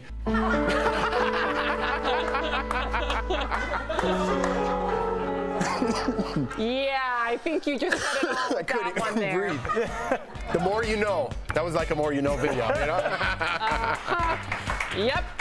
All right, the stories never stop. We don't either. We're live on YouTube and Facebook. Keep the conversation going.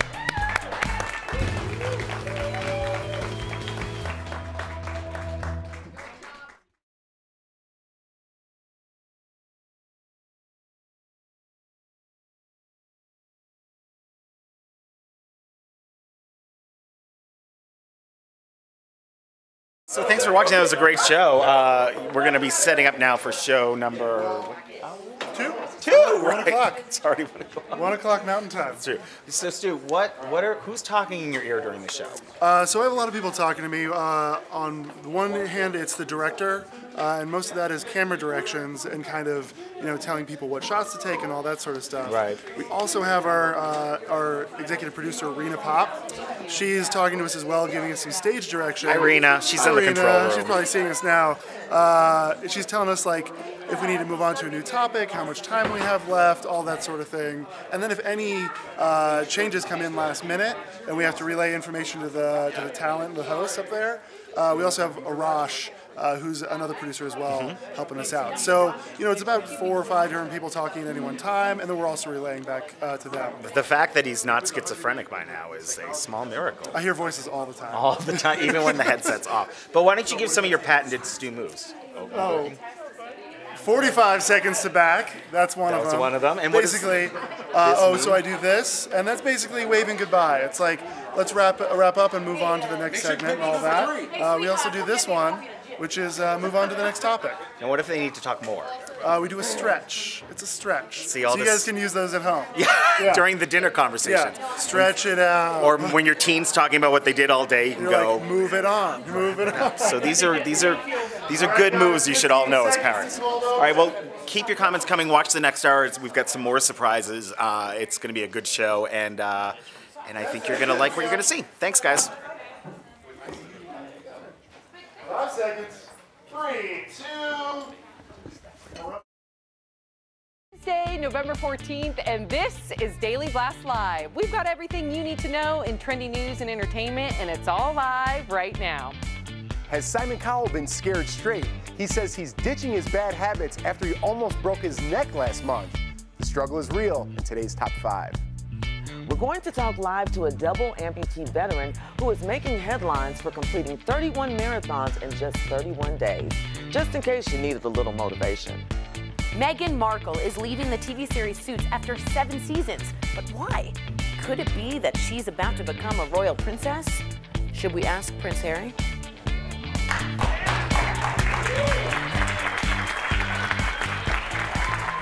Welcome to Daily Blast Live. It's Tuesday, November 14th, and we are the only live show in daytime talking the breaking news and trending topics that you're talking about right now, no matter where you're watching. Let's get this thing kicked off with the top 5 trending topics you need to know right now with my girl, Sam Shocker. Take it away, girlfriend. Thank you so much, Erica Cobb. We are live. I'm here with media maven Ebony Steele, everyone's favorite Big Brother, Jeff Schroeder, comedian Al Jackson. Thank you. And Sam, before we go any further, I'd like to wish our head of digital, Jason Natio, happy birthday, brother. Yes, Jason. We love you, Jason. Happy birthday. Look at him. Farhees, a jolly good fellow. Farhees, Don't make me. No one's thanks to everybody. Maybe we're on a pirate ship. I know. We got a show to do. And did she say Jolly? Did you do Jolly? Yes. Yeah, Thanks Jolly for did have a chiming handle in, of everybody ale. here at DBL. At least we know how the show's going to end with that video. Okay, leave me alone. We are a trending news and entertainment show that is live and covers what is happening right now. Our entire DBL team is not chiming in with me, but they're ready to cover news the moment it breaks. Oh, all right. And You did that. Leave me alone. Trending at the top right now. This is a really emotional story. Jimmy Fallon returned to The Tonight Show last night. Jimmy took last week off following the death of his mother, 68-year-old Gloria Fallon. He shared this emotional memory of his mom. Take a look. She would squeeze my hand 3 times and say, "I love you." And I would squeeze back, "I love you too." And last week I was in the hospital at her side and I grabbed her hand and I squeezed, "I love you." And I just knew we were in trouble, you know. Oh, every time he says that, I get emotional. I know you do. Just being a mom and thinking of my own mom. I thought of you, Ebony. You lost your mom about a year ago. I had lost my mother about a year ago, and it is that time when sometimes it kind of turns the corner and you feel like things may be going in a different direction. Of course, this is about Jimmy Fallon, but I can't ignore the fact that my father's in the audience, and I want to thank you for giving my mother a wonderful, wonderful life.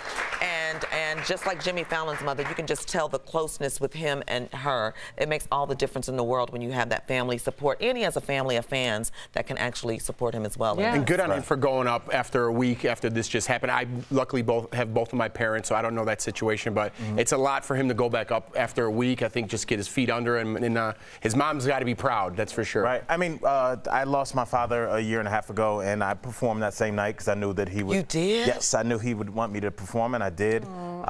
You know, and it's like I look, and I think I had a little bit of a different reaction. I thought this was like a beautiful story. I think there's beauty in life and death, and for her to have lived her entire life and seen the success that her son was, and I'm sure her other kids were. I mean, to die with your family around you, holding your hand like I was with both my grandparents, I think is a beautiful thing. It's really all we can ask for. We all know that we're going to pass away at some point, and that's the way to do it with your loved ones around your bed. That's a beautiful thing. So I love that. I have a different take on it. Yep. Thank you for sharing, both of you. And this just in, big news for the American Music Awards. Blackish star Tracee Ellis Ross was just announced as the host. I love her. The show will feature performances by Kelly Clarkson, Pink, Demi Lovato, and more. It will also honor Tracee's mother, Diana Ross, with the American Music Award for Lifetime Achievement, plus a performance. The show airs this Sunday night on ABC. I cannot wait. That's amazing to honor your mother and be the host. I mean, that's so great. I know. And sometimes I may be, or you may be indifferent about some hosts, but Tracee Ellis Ross, if you've ever seen her with Anthony Anderson together on Blackish, and then they host awards together, she is one person that, even though they say the apple doesn't fall far from the tree, but she is immensely talented, and I cannot see her do her thing and honor her mother. She's one of those people you never hear the word nepotism mentioned. There you go. She is hilarious. She's talented, beautiful, in her own talented. I think she directs as well. I mean, she's just an incredible person. I've been following her career for years, and I can't wait to see her on the awards show. And she has a body that won't quit. Woo. Yes, she's gorgeous. All right, moving on. Jason Aldean is also trending right now. Jason gave his first interview since the Las Vegas shooting. This is what he told the Today Show about moving forward together. At the end of the day, there's so much focus on, politics and race and all these other things that just, at the end of the day, like, we're all in this together. We spend so much time arguing with each other and not enough time, like, working on the issue that's really the problem. Boom. He said it right there. I mean, that nailed it. Yeah, because I think it's important that we have these discussions about politics and race and all of these social injustices. But what he said, we need to work on it together. Right. Enough of, take the ego out of it. Right. And I mean, just him mentioning race meant a big deal to me because I think everybody, if we were all honest, as soon as we hear about a shooting, we go, what race was he?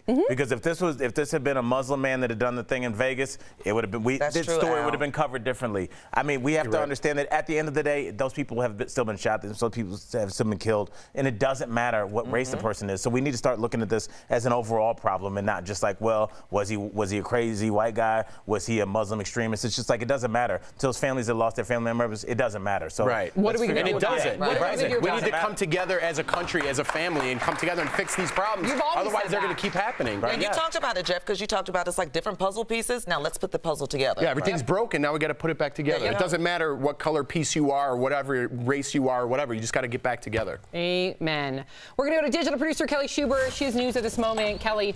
Hey guys, we have new numbers just into the newsroom showing travelers should expect record crowds at the airport this Thanksgiving. So experts say 28.5 million passengers are expected to travel during the holiday period, and that puts it up 3% from last year. Airlines have added more than 80,000 seats a day with larger planes and more flights added. The busiest day is expected to be Sunday the 26th with everyone coming home, and the lightest day is expected to be Thanksgiving itself. Back to you. Wow. Thanks, Kelly. Not fun. I once drove from like a 2-hour trip from LA thinking that would be the best decision. It was a 7-hour trip. Yes. So driving isn't the best idea. If you put a heart monitor on me right now, looking at that picture of the airport and the lines, it just like went beep, beep, beep, You're beep, beep, traveling on the day before. I know. And the airport is one place that you always feel punked because it's nothing you can do but sit and wait. What are you going to do? You can't go up there and change the numbers again and wait the time comes. You just got to wait. Don't even. Let's move on, please. Just think of Thanksgiving dinner with your family. Yes. All right. Simon Cowell's health is trending. This comes after Simon took a nasty fall and was rushed to the hospital. Now he's gone from smoking 80 cigarettes a day to just 2. He's also given up booze. Simon said, quote, "I'm just eating and drinking water." And we first reported on Simon Cowell when he fell down the stairs because he fainted. So now we can look back and think, okay, did he really faint? Did he pass out because perhaps he was drinking? He said he was going to get a glass of milk. Right. It's true. That's what a lie sounds like. Yeah, but that's what he said. 60-year-old man getting a glass of milk. But maybe 1930. But maybe that was his rock bottom, though. This is a good thing. No, this is it's a great thing. It's a good thing because it's a rock bottom. But what were you doing? I was getting a glass of milk. How many cigarettes you smoke? 80 still? No, 2. That's great. Yeah, get out of here. Jeff doesn't. You don't believe him? I don't believe him. He's smoking 2 ciggies a day. Wait a second. He has a and he went and got milk. Get out of here. He has a 3-year-old kid, okay? Listen, I hope he's doing better, but smoking 80 cigarettes. I like to look into what people say. And you're looking a lot better these days. What you been doing? Oh, just smoking 2 cigarettes and drinking milk. First step we shouldn't be laughing. We shouldn't be laughing, but he's doing better. First step is admittance. Good for him for admitting the problem. That takes a lot of courage. Right. He clearly is working on the problem. I can applaud him. You guys can continue. No, you're right. I'm glad he's doing better. I hope this was his rock bottom and he only goes up from here. I'm not making a joke here. I'm being serious. And I hope he gets the help that he needs. But come on, milk and 2 ciggies. His 3-year-old son was at home when it happened, and he witnessed it, and that's what he said was the changing thing for him. Yeah, can you imagine how scary it was for the 3-year-old? We got to come in hot with pop culture guru Tori Schulman. Oh, Jeff. All right. Ever eaten so much on Thanksgiving that your pants get too tight? Yeah. Thanks, guys. Stovetop Stuffing is coming in hot with new stuffin'-themed pants that feature a stuffin' stretch waistband that expands to twice its normal size. Take a look. You love having Thanksgiving dinner with your family and enjoying a second serving of a delicious home-cooked meal. But afterwards, you feel stuck and restricted in your uncomfortable jeans, khakis, or slacks. The solution is here. Introducing Stovetop Thanksgiving Dinner Pants. This is the stuff Thanksgiving is made of, and the perfect way to enjoy Thanksgiving dinner in comfort and style. Sounds like look like a cool family to hang out with. They cost just under $20. They are on ThanksgivingDinnerPants.com, my favorite website ever. Or you can do what I do, which is shroud yourself in a bathrobe in shame. Back to you guys. Very quickly. Would Tori Schulman not be perfect in that ad? Would she not be the best wife in that ad? She'd be great. She'd be the best. No laughs? That was great. That was good. All right, Daily Blast Live covers trending stories and breaking news as it happens. Erica Cobb, please save us. What's up? Jeff, in our defense, it almost sounded like you were giving Tori a compliment, so we were confused. Speaking of Tori, the stars were shining bright in Denver, and Tori Schulman caught up with them on the red carpet, the charity cause that brought Jamie Foxx and Eva Longoria out. And then when it comes to awkward run-ins with exes, A-Rod is just like the rest of us. That's next in the DBL Buzz. And Miss Ebony Steele has our 2 choices for the trending topics you'd like to see on today's SmackDown. What are they, Eb? A school district in Maryland is relaxing their rules on cell phones, which got us debating. Should cell phones be allowed in elementary schools? Or a diner is under fire after adding a tip of 18% to kids. So we want to know, is it okay for restaurants to charge gratuities for children? Head over to dailyblastlive.com and vote live to tell us what topic you want to hear battled out in today's SmackDown. I'll tell you this. Hi, guys. How you doing? We're so funny. Is it Friday yet? We don't have the mic's part of the camera now, guys. Oh! Technology. Hi, guys. Anyway. Are you ready? Yes, I have a story. Tell them this amazing story on Delish.com. You can keep doing that if you want. And this is weird. It's getting weird. Okay, I'm going to stop touching you. I guess Kinder Eggs are coming back to the U.S. Before, they were allowed in the U.S., but then they were banned because these are the chocolatey eggs that have a surprise inside. So there's little toys inside these eggs. Well, that's they really... yeah, they said that's a little kids confusing. would choke on them. Well, I as an adult, I would choke. Yeah, well, Right. anyone really. But they remade them, so now half, the entire egg, half is the treat, half you rip it open and it's the toy. Solutions, guys. Solutions. Yeah. I'm still a Cadbury egg girl. Yeah, but me thanks. too. No choking. Angelica, we're gonna pass your car around. Yeah. So tell me what you want, what you really, really want. Well, I really want the Spice Girls to go on tour, but Posh Spice does not want to cooperate. This is trending right now on TMZ.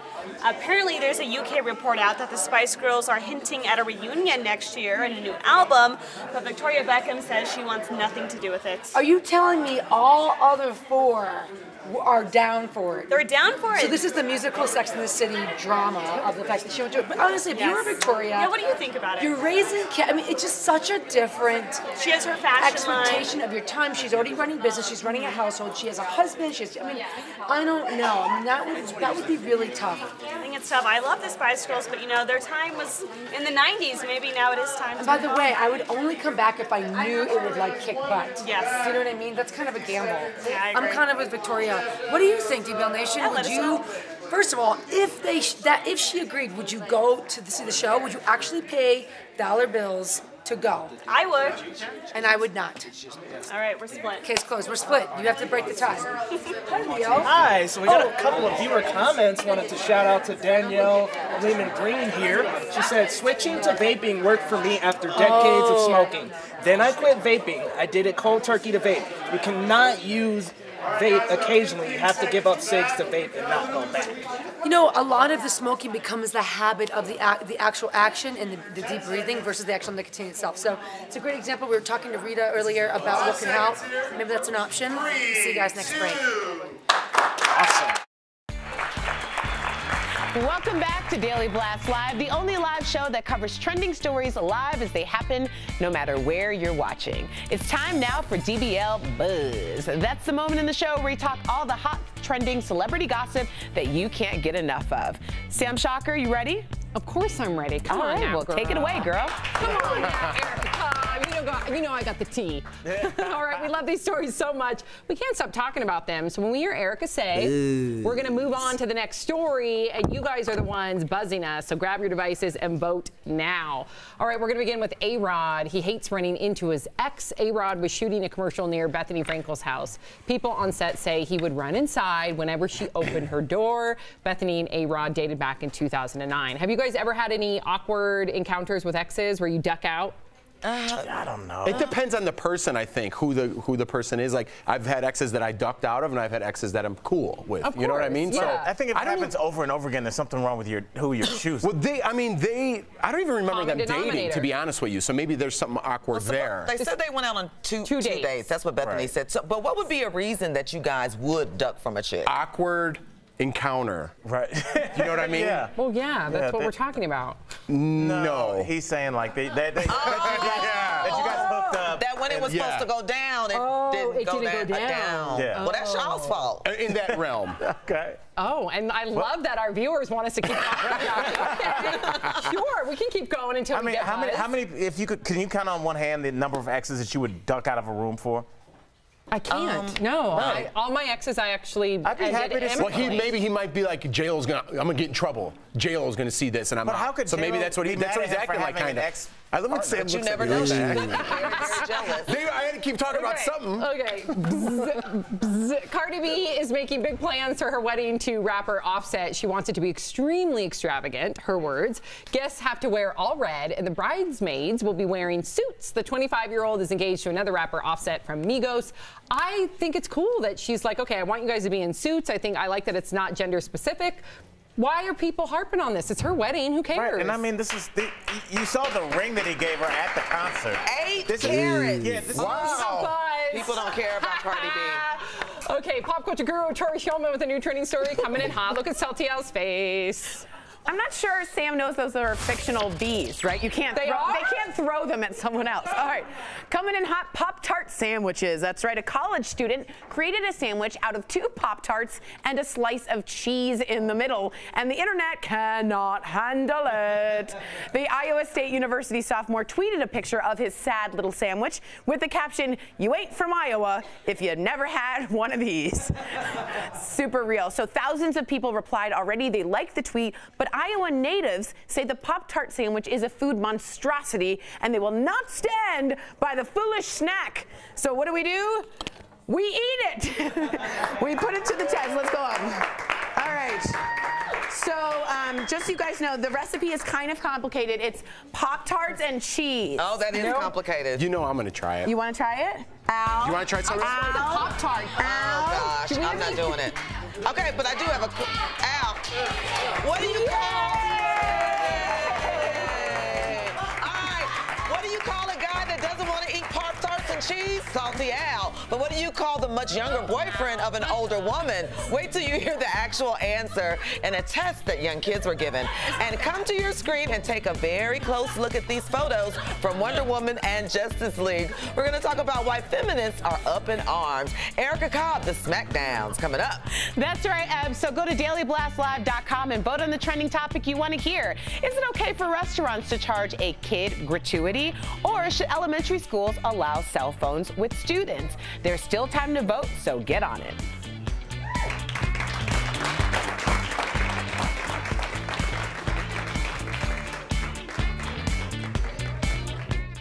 I just want Pop-Tarts. You trying to find the Pop-Tarts? All right, so guys, we have some special guests here on the set. Ebony's got some family members here. So Ebony, why don't you introduce everyone? I sure will. Come on up.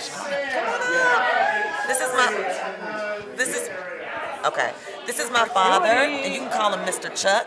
And this is my sweetie. You can call him, just call him Ebony Sweetie. Don't worry about what else you call him. And tell them why you guys are here. We are here, first of all, we wouldn't miss the opportunity to be at Daily Blast Live. It's just an awesome show. Secondly, this is my birthday. It's your birthday too? We're here celebrating. Saturday, yes. Saturday. Birthday twins. Yes. Birthday twins, all right. And go ahead. And my other daughter, Bronze, just left. And Ebony Sweetie is here also. So we're just having a great time enjoying Daily Blast Live. Yes. We just wouldn't miss it. Are you guys staying for Thanksgiving? You guys staying straight through for the holidays? No. They're going to leave, but I'm going to go home for Thanksgiving. Nice. But it is one thing I wanted to ask my dad about. Yesterday we were talking about the fact that Shaq threw his Sweet 16 party for his daughter, and it was $1 million. It was packed with people. She got a new Mercedes. And I just want to ask Daddy, what happened to my $1 million party and my Mercedes when I turned 16? He had them, I'm sure. I put it away for you. So for later years, it's nothing like saving it. Next year. Right. Honda Prelude is what I had. Millennials, you don't know what I'm talking I about. wrote you $1 million check. I just wouldn't let you cash it right away. Well, he wrote me, and they had the decimals and the commas all in the wrong place. I was so confused. I want to know what she was like as a little girl. Was Ebony outgoing? Was she quiet? Ebony was outgoing. Ebony was always into something, always amazing us at the things she could accomplish.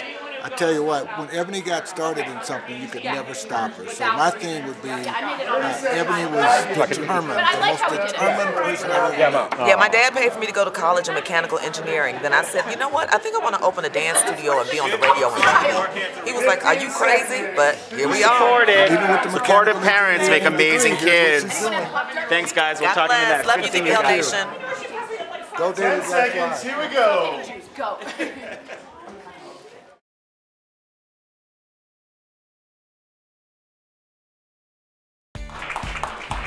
Welcome back to Daily Blast Live. It's time now for the Smackdown. And just seconds ago, you folks at home, the DBL Nation, voted to hear, is it okay for restaurants to charge a kid gratuity? Now, we need you to vote. Go to dailyblastlive.com and click Vote Here Now to decide which host is winning today's debate. Yeah. Take it away, Tori Schulman. All right. How good does Erica Cobb look?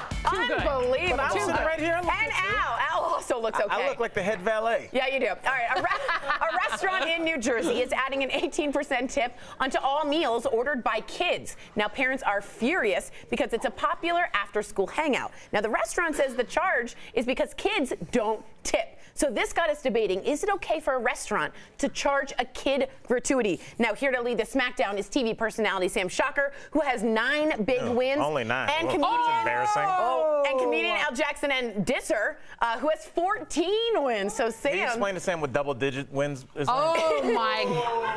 Come on, DBL. Let's start with you.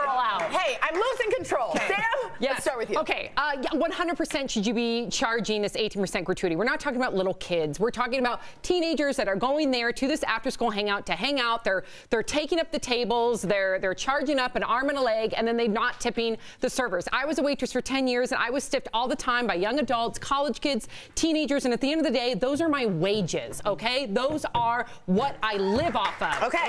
Don't go order food if you can't afford to tip your servers. And you guys know she's real because she hit the table 3 times. Okay, go ahead. Well, I'm just saying, I mean, we're still talking about American citizens, right, that are covered under the Constitution. They have the same rights as any other adults, and when they walk into an establishment, they're not subject to different laws just because of your wages. If you're not making enough money, there's always something called Monster.com. Get another job.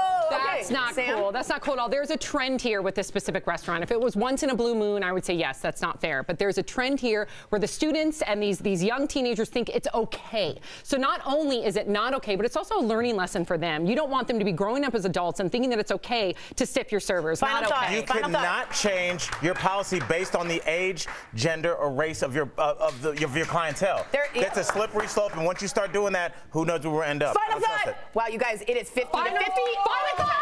Give it to me. I need it. Give it to me. Tip your servers. No. Oh, Tip your servers. Yes, we did it. All right. Yay, everybody loves everybody. That's the first tie ever, right? Yeah, digital producer Raquel Villanueva with news at this moment. Great job. Congrats to both of you. Right now, we are learning some of the strangest places Netflix users like to watch their favorite shows. A new study says that 13 million people have used the streaming service in a public bathroom.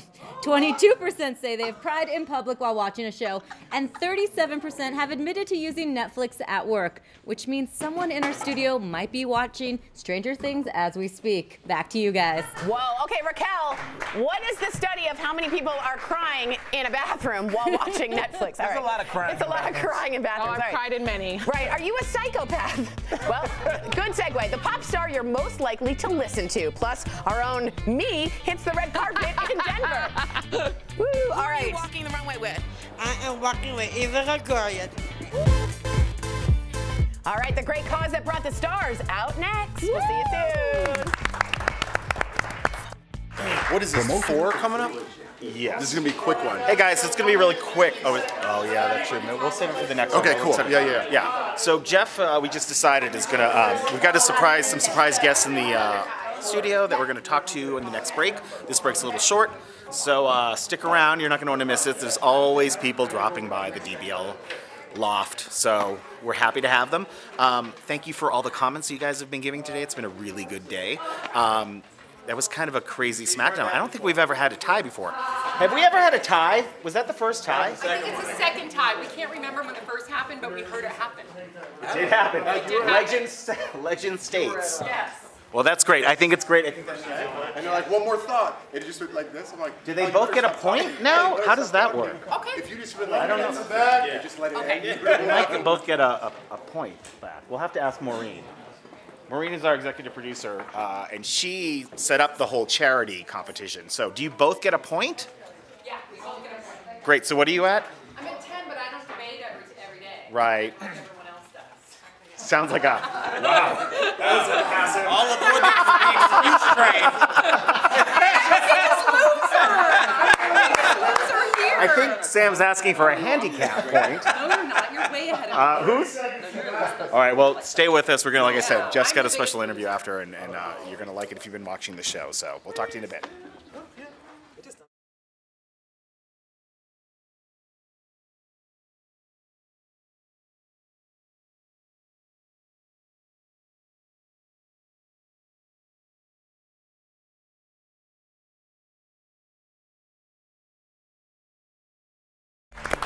Welcome back to Daily Blast Live. Pop culture guru Tori Schulman, has it coming in hot, and it's making a difference in many lives. Hey guys, Tori here for Daily Blast Live. We are here at the Sheraton in Denver for the Global Down Syndrome Foundation, a runway show. We're going to interview a bunch of stars, learn about this incredible organization. How does it feel to be the ambassador of this night? You're sort of the king of this whole night. How does that feel? I'm a king of Denver. High five for that, man. What's your main goal for tonight? Well, to surpass the fundraising that's been happening each year, like to just reach a new high. What I'm excited about this year is I'm doing the walk with my nephew who has Down syndrome. I just interviewed Matt Dillon. Hormones are raging.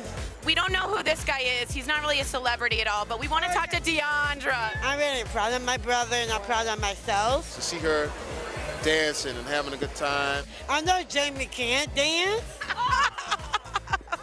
I've been dancing since I was 9 years old. Will you show me how to strike a pose on the runway? Yeah. Yes, girl. Yeah. Who are you walking the runway with? I am walking with Eva Gregorian. Well, I have a special needs sister, and we're just wanting to make sure that all of these children with Down syndrome live their lives to their fullest potential. You want to have a high five? Yay! We just had a wonderful red carpet with all the stars who spoke so beautifully about the Global Down Syndrome Foundation. That is amazing. Incredible. And the fashion show has been going on for 9 years now, and they have raised $2.6 million. Jeez. Amazing. Great job. Incredible. Great job. Yep. And great job by our own Tori as well. Yeah. Tori, Good job, way to girl. go. More training stories in our next half hour of Daily Blast Live. Muscular men take a dip and put on a sexy show. You know, Al's going to sound off on this.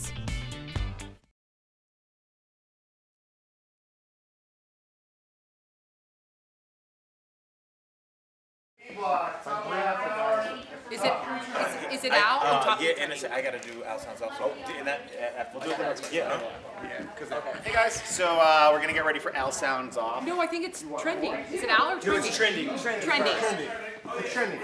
Oh, all right. Well, listen. So Al and Jeff, a couple weeks ago. Yeah, let me grab my cards. Go for it. Do we have time? Yeah. A couple weeks ago, you might remember Al covered this product, Pit Liquor. which I loved. Yes. Loved it. Yeah. And yeah, we have it. Yeah, I love we it. got I some tried. special guests in the studio. Yes. Erica and Jason, founders of Pit Liquor. Oh yes, all natural distilled. And it's good for like a new mom that's very yes. It doesn't want a lot of chemicals. So why don't you guys tell us? How are you? I haven't even met you guys Yeah. yet. How are you? Jeff. Nice to meet you.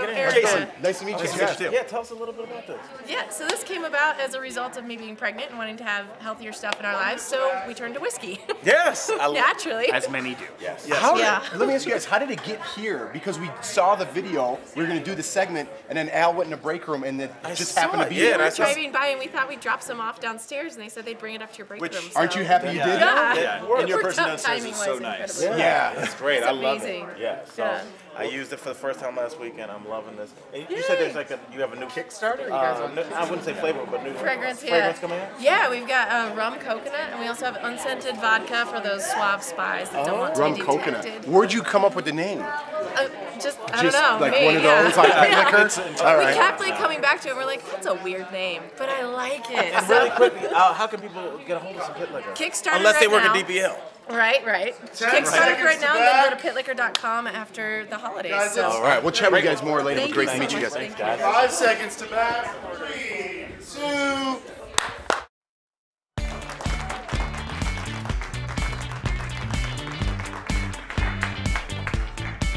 It's Daily Blast Live, the only live show that covers breaking news and top trending stories that are happening right now. We are live in the DBL studios where our team is busy tracking the top stories and videos right at this moment, as well as the top 3 feel-good stories trending right now.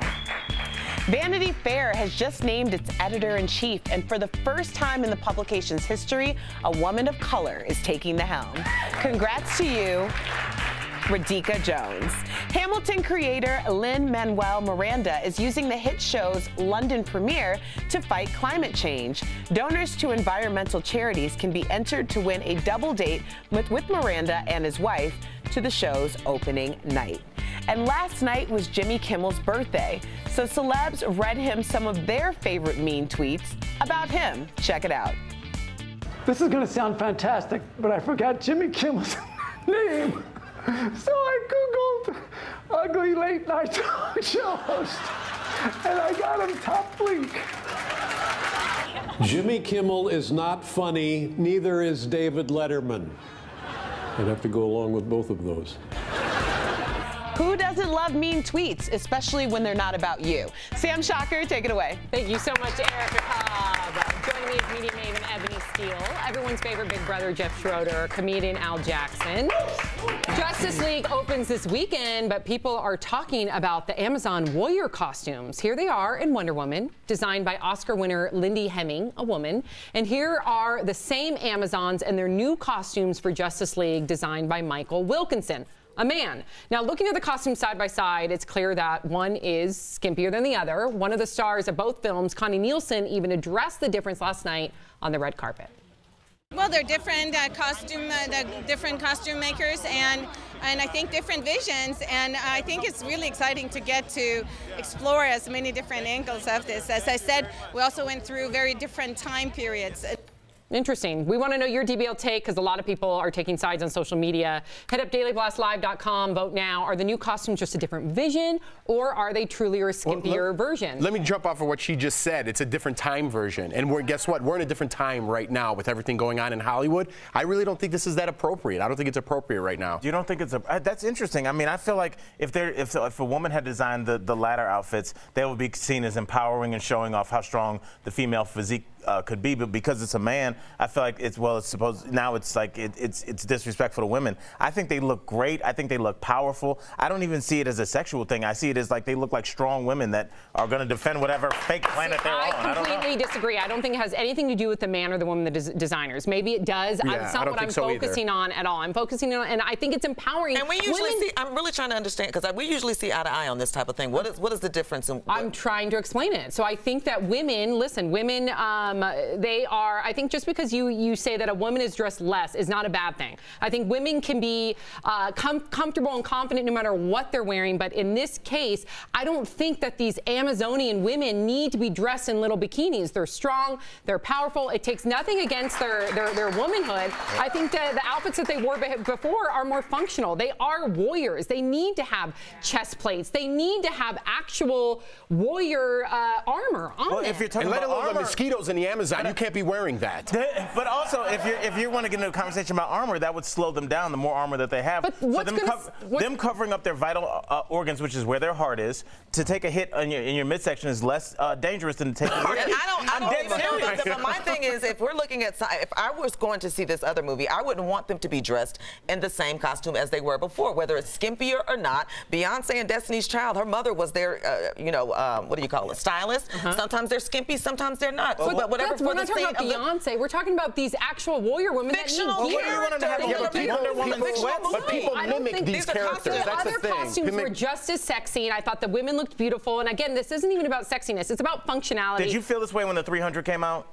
That's a great question. I did not feel that way, and that's a good check for me. I want to be more self-aware. Right. So yeah, if I'm going to compare the two, then that's a self-check for myself. Right. I just think we're holding, like, for some, and I think a part of women empowerment is to be able to wear whichever one you do want to wear. I totally agree with that. Or whether it's totally. But how is this functioning? Well, we're torn. It's I've never been a warrior before, so I don't know what I'm supposed to wear if I'm a warrior. Ebony, I think you're a warrior. Okay, then. I receive that. I receive it. All right, a study out this week from NYU is the source for today's Bieber Beat. This is so good. Psychology students found that Bieber's song, What Do You Mean?, was popular with psychopaths or people who lack empathy and are extremely manipulative. I'm going to go look at this Belieber right now. What do you think about that? You thought the last topic was hot. Wait till you hear this one. We're ready. Well, here, this is a study by 2 students who did it to 190 students. 190 is pretty big to find a trend. Listen, I don't know. Okay, do you want to know? Let me give you my #1 point here. You guys know the song No Diggity? Yes. Okay. By Blackstreet? By Blackstreet? Right. That song is the exact same as Bieber. They said those people are psychopaths. Okay, then I guess it's in the same psychopath, category. because I like some Blackstreet. Why do 2 people get to make a study? Right. Why do 2 people get to? Why not? That's like me telling you. I was going to try to. It's hard to deliver a joke twice. Okay, that's like me telling. This is the equivalent. Okay. What do you eat for breakfast? Bananas? No, I do not eat bananas. Well, my joke's ruined. And you don't eat bananas. I knew I didn't want to spit that out again. But listen, it's 2 people. What you're saying. It's not really that. It's not really. I don't really have a strong point here. But couldn't you take if you switched out Bieber and put diners? That most psychopaths have been to diners. I mean, I'm just saying psychopaths do everything that everybody else does. Here's my point. Every time you read Yahoo News, every time you get an article, a study did by a psychologist. Who are these people? It could have been 2 psychos that did the whole study. They went to NYU. Okay, so they can't be crazy. You know what? I did a study. The Those 2 guys went to are crazy. Harvard. I don't like them. How many people were in your study, Jeff? Jeff? Me. Jeff, why are you so... Wait a second. I think we're missing the biggest point here. You're really defensive because of Bieber. I get very emotional about Bieber, and I get very emotional about people reading stupid articles about nothing. That's what I get emotional about. But this is what our show is about. You just, Rena, he called these stories stupid.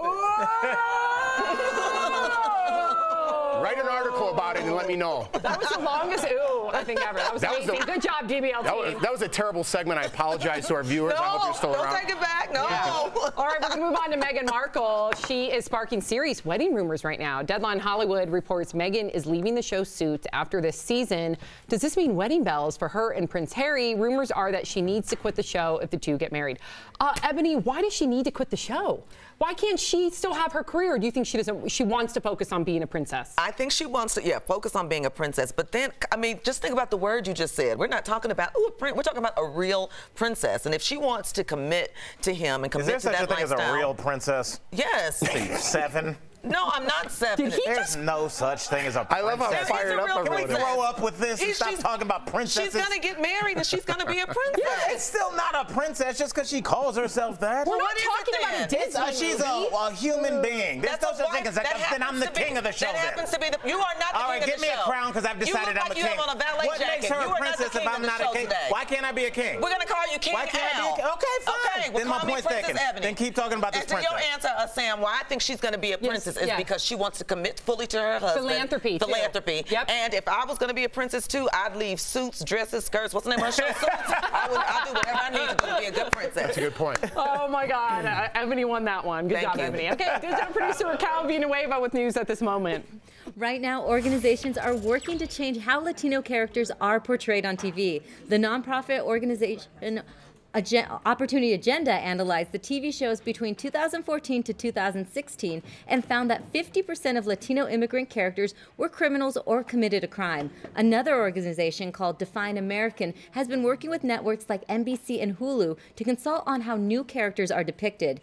They believe a more accurate portrayal of immigrants will help dispel some common stereotypes. Back to you guys. Thank you so much. That's such an important story. So important. Can I just say, like, perpetuating what do we need a stereotypes. consultant for? Don't make all Latinos criminals. No, thank God we it's have not that a hard. consultant. Can Thank I God be a consultant? Thank God we have a consultant because they are What is a consultant doing? Don't be a flaming racist? Well, they're going to these networks and they're actually advocating for minorities. That's amazing. Yeah, walk in. Why can't you applaud them? I am, but it's the easiest job ever. Don't be horrible. You don't like consultants. You don't like princesses. You're just very Hold on, there was a study at NYU that did this exact same subject. It's done by one guy who was 7 years old. Way to bring it back. You're still harping on I'm like NYU. sweating. I'm sweating over this. Hot over here. We need to go to Fitness Pro. Jen Wiederstrom, save us, please, with your training story coming in hot. Good news. If you have one pickle a day and like Justin Bieber, it means you're not crazy.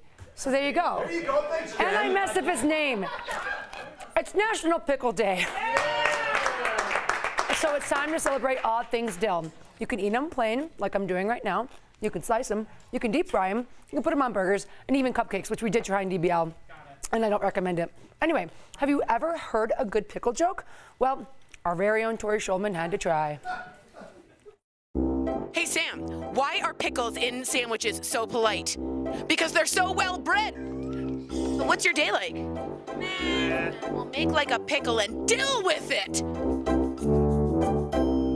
Hey, Casey, why did the cucumber need a lawyer? Because it was in a pickle. Hey, guys, what is a pickle's philosophy of life? Never a dill moment. I think that the best thing about your pickle jokes is that none of them really landed. Yeah, and that became funny to watch. Yeah, baby. That's all we have. Back to you. All right, thank you guys so much. Yes. All right, well, a veteran who lost limbs overseas fights a new battle. How he completed 31 marathons in 31 days. We're going to talk to him live. And Erica Cobb, I know you're going to tell us what else is coming up too, right? That's right. Coming up, comedian Al Jackson tackles viral videos, like this one of a guy putting on an aquatic extravaganza. But why? Al Sounds Off is next. There's one worse thing than wrecking your car. It's having a tow driver lose control of your vehicle like this. Watch as we go to break. Me. You have to be kidding me. All right, guys. 2 minutes. Is it on YouTube, he said? Here, I'm here. So I was eating pickle. Nope, pickle. I'm kind of a big dill. Hey-oh! Okay, Connor?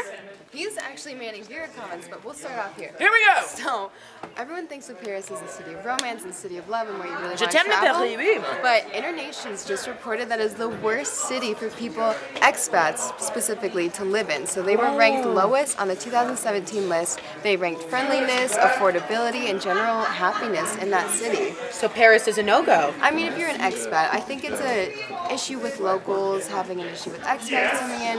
Of course, we don't want to demean the city. Paris is a beautiful place. I think it's just ranking based on those factors. Fascinating. I've been to Paris. Yeah, they don't really like, I mean, they're not that, yeah, well, we'll move on. And over here to Cape May Brewing Company. What's going on? So this is actually a trending article from foodandwine.com, and they put together a list of how to have Thanksgiving dinner in beer form. Oh, whoa! So this is a cranberry stuffing version. And so I won't go through it all because, I mean, it is a full course meal. But yeah, this is from Cape May Brewing, and it's their one-off Wednesday cranberry stuffing. They have a turkey gravy beer. Does anyone here think that maybe like the craft beer scene has maybe gone a little far? Everyone except for Brett. Do you? I mean, I'll try anything, but there's some bad flavors. Like, out I don't there. want onion beer, right? Yeah. Like, that seems You want unreasonable. pickle beer? I would love a pickle beer, actually. Or a pickleback, which is a shot in a beer. I had a Rocky Mountain oyster beer once. Was that good? No. Yeah, And if no. you don't know what that is, it's...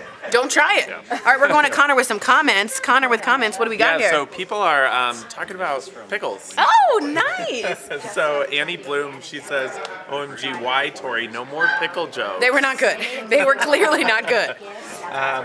Carrie Hill says that she loves pickles, and it's its own food group to her. Oh, that's So- great. I would love to find out, too, guys, what do you have to put pickles on? Excuse me, is there something you must put a pickle on? I can't eat a burger unless there's a pickle. Ew! There's more comments. That's What do you kinda gross. mean? Yeah, there's even more comments. Katrina Wright says she loves pickles but can't eat too much. She's just a little pickle person. Annie Bloom says she likes the mini dill pickles. Oh, I love those. Especially yeah. in a drink or two. Oh. Okay, too much about drinking. Bye! 3, 2. Welcome back to Daily Blast Live, the only live show in daytime talking the trending topics live as they happen. It's time now for Al Sounds Off, where comedian Al Jackson scours the internet for crazy stories on the internet, and then he laughs about it with Big Brother Jeff Schroeder.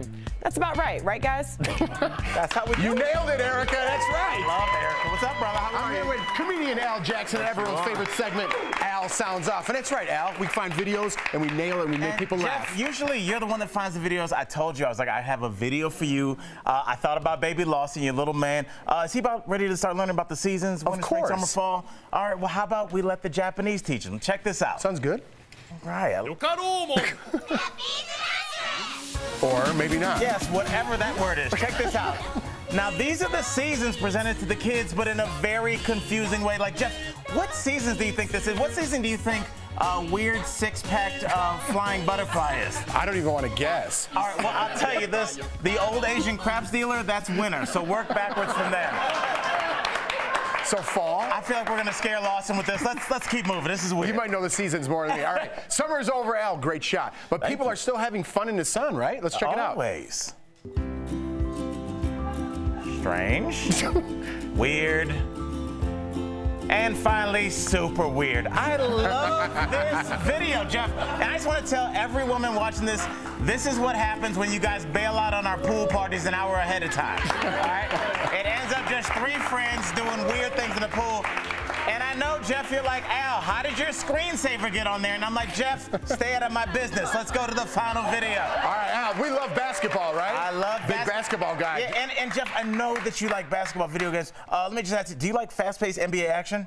Yeah. Do you like three-pointers? Yeah. Do you like dunks? Duh. Do you like Steph Curry? Yes. All right, well, this game only has one of those things. Check this out. I got 2 homes. The court and this kitchen. Hi there, I'm Chef Aisha Curry. Welcome to Chef Curry. Serving food is like shooting threes. Yeah, it's like shooting threes, except it's nothing like that at all. This is the world's second best basketball player, and he's really just been turned into a disgruntled short-order cook. I feel sorry for whatever grandson gets this from his grandmother's like, is this what you wanted, baby? And he's got to go, yeah, this is not what you want. Grandmas, listen up. Kids want NBA 2K and nothing else, so fix it. If this LeBron James had made this game, it would have been all hoops, but this is what happens when you ride with a Golden State Warrior. I'm just saying, I don't care if I end on the left, I end on a fact. And that's Al Jackson. Sound it off, everybody. All right, fitness pro Jen Wiederstrom with the trending story coming in hot. Well, it's going to be pretty hard to top that, but that's never stopped me from trying, guys. Here we go. We've got 9 more days until Thanksgiving, and parents are posting the cutest pics of their kids dressed as, well, turkeys. I don't really think it gets much cuter than this. We've got babies sleeping with knitted turkey hats. That's the first time I've ever seen that. We even have kids asleep helping making turkey dinner, which was a little confusing with the spoon in the pot. Oh, that's an interesting one. But we obviously want to see your kids dressed up for Thanksgiving. It's become a thing now. So make sure you follow Daily Blast Live on Instagram and tag us using the hashtag DBLTake. We want to be showing your photos next week on air. I can't talk to them. Thanks, Jen. I'll definitely send you mine. I'll tell you that. Daily Blast Live is all about news, entertainment, and viral videos. Erica, what's our DBL Nation sharing right now? Well, they're sharing their viral videos, and this one, I can't blame them. These raccoons are losing it over Doritos. A guy opens up a bag of chips and dozens of raccoons come running. Maybe they'll be in the next Super Bowl commercial. And from the battlefields to marathons, we'll talk live to a wounded vet who ran 31 races in 31 days. That's next. Hey guys, we're here with Al. So we thought that video that he just did, Sounds Off, needs a deeper kind of analytical. So it was just so weird. And Connor, I feel a certain amount of guilt for making you have this on your computer. Like you can never. He had that on his even if you delete your history, I think this is still going to show up. So if the FBI wants your hard drive, I'm sorry. Connor, what do you think? Like, what is this? Come over here. Let's just get really collegiate about let's get right in. I know it is supposed to be the seasons. What season is this to Connor? What season? Yes. Spring? That brown egg is spring. I guess so. See, I thought the green pea that had the weird butterfly, that's spring. The crab with the red guy behind him. What is the built six-pack Mao guy? I think maybe that's summer because that's when you're supposed to show off your body, and then you go back into the weird, dead gray slug. So let's pause it. Now, where are they there? Okay. Six Flags? I don't know. Wherever a Space Needle is, that's like a knockoff Space Needle. That's like a Space Needle, like, you know, like at a Six Flags in St. Louis? Yeah, I don't know. It's not really in Encino. I mean, I don't know. What do you think the women represent, Connor? I really don't know. Because why would you spend all this time on animation and then be like, now let's cover them up with live action girls dressed like schoolgirls? What's this guy? This guy, I don't know. Uncle Crack, is that what you call him? Because he's just dancing on his Isn't he own. the Six Flags guy? He's the older version of the Six Flags guy. And then it's just like, all right, we've got a guy with glasses, we've got a rainbow, and we've got what's got to be a lice.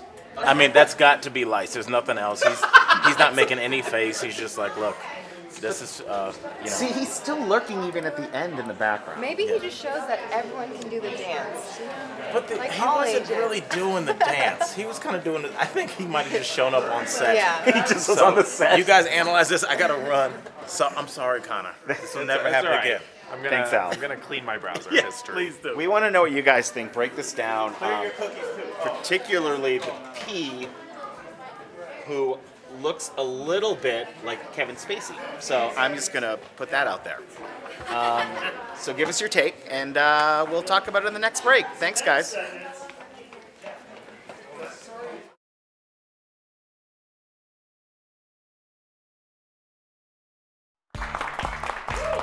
Welcome back to Daily Blast Live, daytime's only live show with the top trending and breaking news happening right now. It's time now for the Extra Shot. It's the story that made you say, give me another round, because it's so uplifting. Today, a veteran who just finished the most incredible mission and raised $1 million for wounded vets at the same time. Check out his amazing story. Sergeant Rob Jones did what most people cannot. 31 marathons in 31 days in 31 different cities. The retired Marine Corps sergeant was a combat engineer in Afghanistan in 2010. His job was to find buried improvised explosion devices. July 22nd, IED found me first. He lost both of his legs above the knee. A year later, he was walking on prosthetic legs. In 2013, Rob rode a bike cross-country, raising more than $100,000 for wounded vets. And on Veterans Day, he completed a month of marathons. There's veterans that are struggling that can use it as inspiration or use my story as an example. Sergeant Jones wants to prove that just because a veteran is wounded doesn't mean they are broken. I just wanted to make as big a statement as I possibly could. Mission accomplished, Sergeant Jones. And Sergeant Rob Jones is joining us live right now. Hi there. First, thank you for your service. Tell us how you're feeling. We're so excited to have you. Tell us how you're feeling running 31 marathons in 31 days. Physically, I'm feeling pretty sore, but you know, I'm healing. My sore spots are healing up, but otherwise I'm just feeling thankful for all the support I got. God, talk about support. I feel like you did this for the whole country, man. You know, listen, you're on a mission to change how the world views a wounded veteran, and I want to hear, you know, what else you are trying to change. Yeah, you're right. I did have a whole country behind me, and I think what I'm trying to change is the perspectives on hardship, and what I mean by that is instead of seeing a tragedy as something that's blocking you from success, I'm trying to get people to see it as something that they can use as a tool to make themselves even better than they were before. Amen. Wow. And you are the example of just that. And Sergeant Jones, 31 marathons in 31 days. Unbelievable. What has kept you motivated as you traveled from city to city? What keeps me motivated is my purpose, and that is to keep fighting for my brother and sister veterans. And, you know, it's because I'm doing it for a purpose that's greater than myself that I was able to do it. Wow, love the fact that you're so selfless. And I guess the final question, we just have to know, because we're going to continue to follow you, what is next for you? I'll just try and keep spreading the word about, you know, what veterans are and what veterans can do. How will that manifest itself? I'm not sure, but I'll be fighting for veterans. I can guarantee you that. Sergeant Jones, we commend you. Legendary, we man. are so honored to have you. You know, our greatest fear is that we are powerful beyond measure, and you are proving that each and every day. So what you're doing to help veterans, you can help too. Go to robjonesjourney.com to learn more. Thank you so much. Thank you for your service. Amazing. Digital producer Kelly Schubert, she's got news at this moment. Kelly. Hey guys, we've got video that's trending right now. Do you ever find it difficult to listen to the pre-safety notifications, announcements when you're flying? Southwest, they're hoping to change that. Here's the latest pre-flight safety announcement going viral from the airline right now. Check it out. I'm going to go over the important safety features of this Boeing 737-700. To fasten your seatbelt, slide the flat end into the buckle. To release, lift up on the buckle.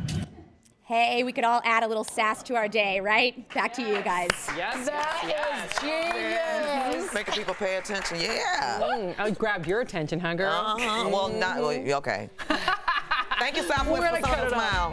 Our staff is busy tracking the stories that are trending and you're sharing. Sports stars are just like us. New York City subway riders got a big surprise when Cavs superstar LeBron James and his teammates hopped on the train. The team had just wrapped up a shoot-around at Madison Square Garden. You better believe Al Jackson was jealous. He wasn't there. Yeah. Promotional. Seconds to the back with 3 seconds home base. An inspiring story. Hey, yeah. About that. Which that one? Runner, the runner. Unbelievable story. A month. 31 marathons in 31 days. He traveled internationally 3 different times, 31 different cities. Just that alone, me traveling, Stamina, I can't even right? I know. imagine traveling 31 different times in 31 days, let alone doing a marathon 31 times. So yeah, his stamina is unbelievable, and I like too that his whole mission is to raise $1 million for wounded warriors, wounded veteran charities who are also warriors, and that's his goal. And so when he's doing all this stuff, he's really hoping that people are not only inspired by him and not only look at veterans differently, wounded veterans differently, but also donate. Right. And if you go to Daily Blast Live, our website, we have all the The information link. on where you can donate. You know, these are the kind of stories that we want to bring during the day to you guys. You know, it's like everyday people who are doing amazing things, you know. It's a lot of infecting celebrities. us. Exactly. And affecting us for good. So Yeah. if you guys know anyone with a similar story or you see someone in your local news, send it our way because we'd love to spotlight them during our show. All We right? would love to. All right. And so share your thoughts. we'll talk to you soon, guys. 55 seconds and we have so much fun. 30 seconds to that.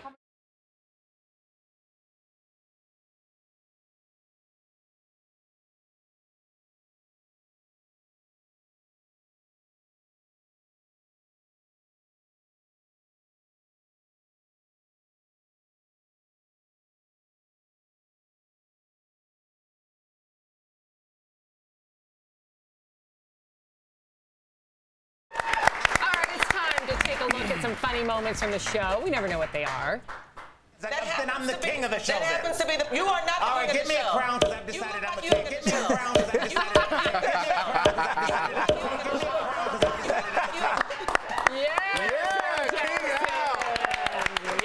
Put it to his list of names.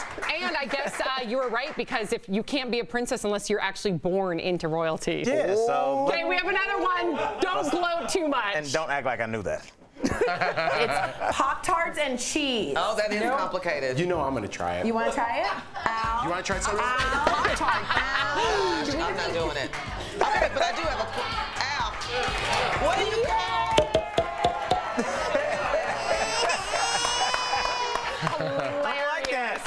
Hilarious. The stories never stop. We don't either. We're live on YouTube and Facebook.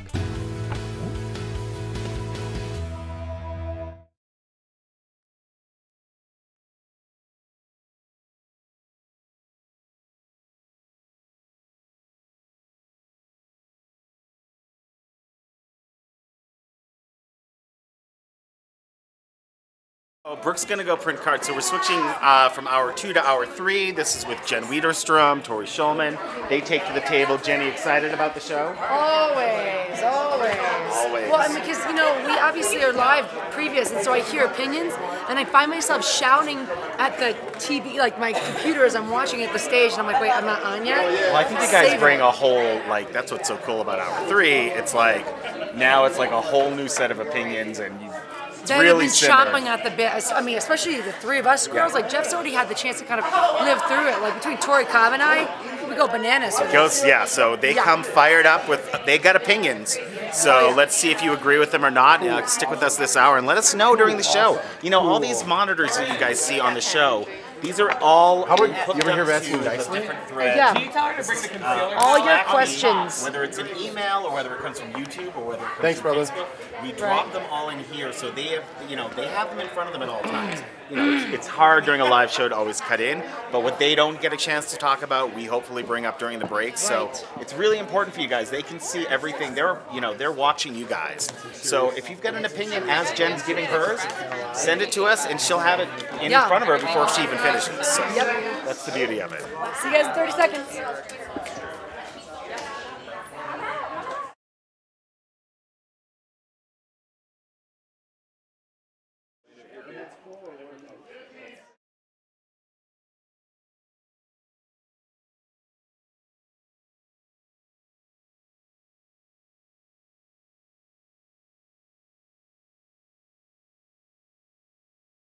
It's Tuesday, November 14th, and this is Daily Blast Live. We've got everything you need to know in trendy news and entertainment, and it's all live right now.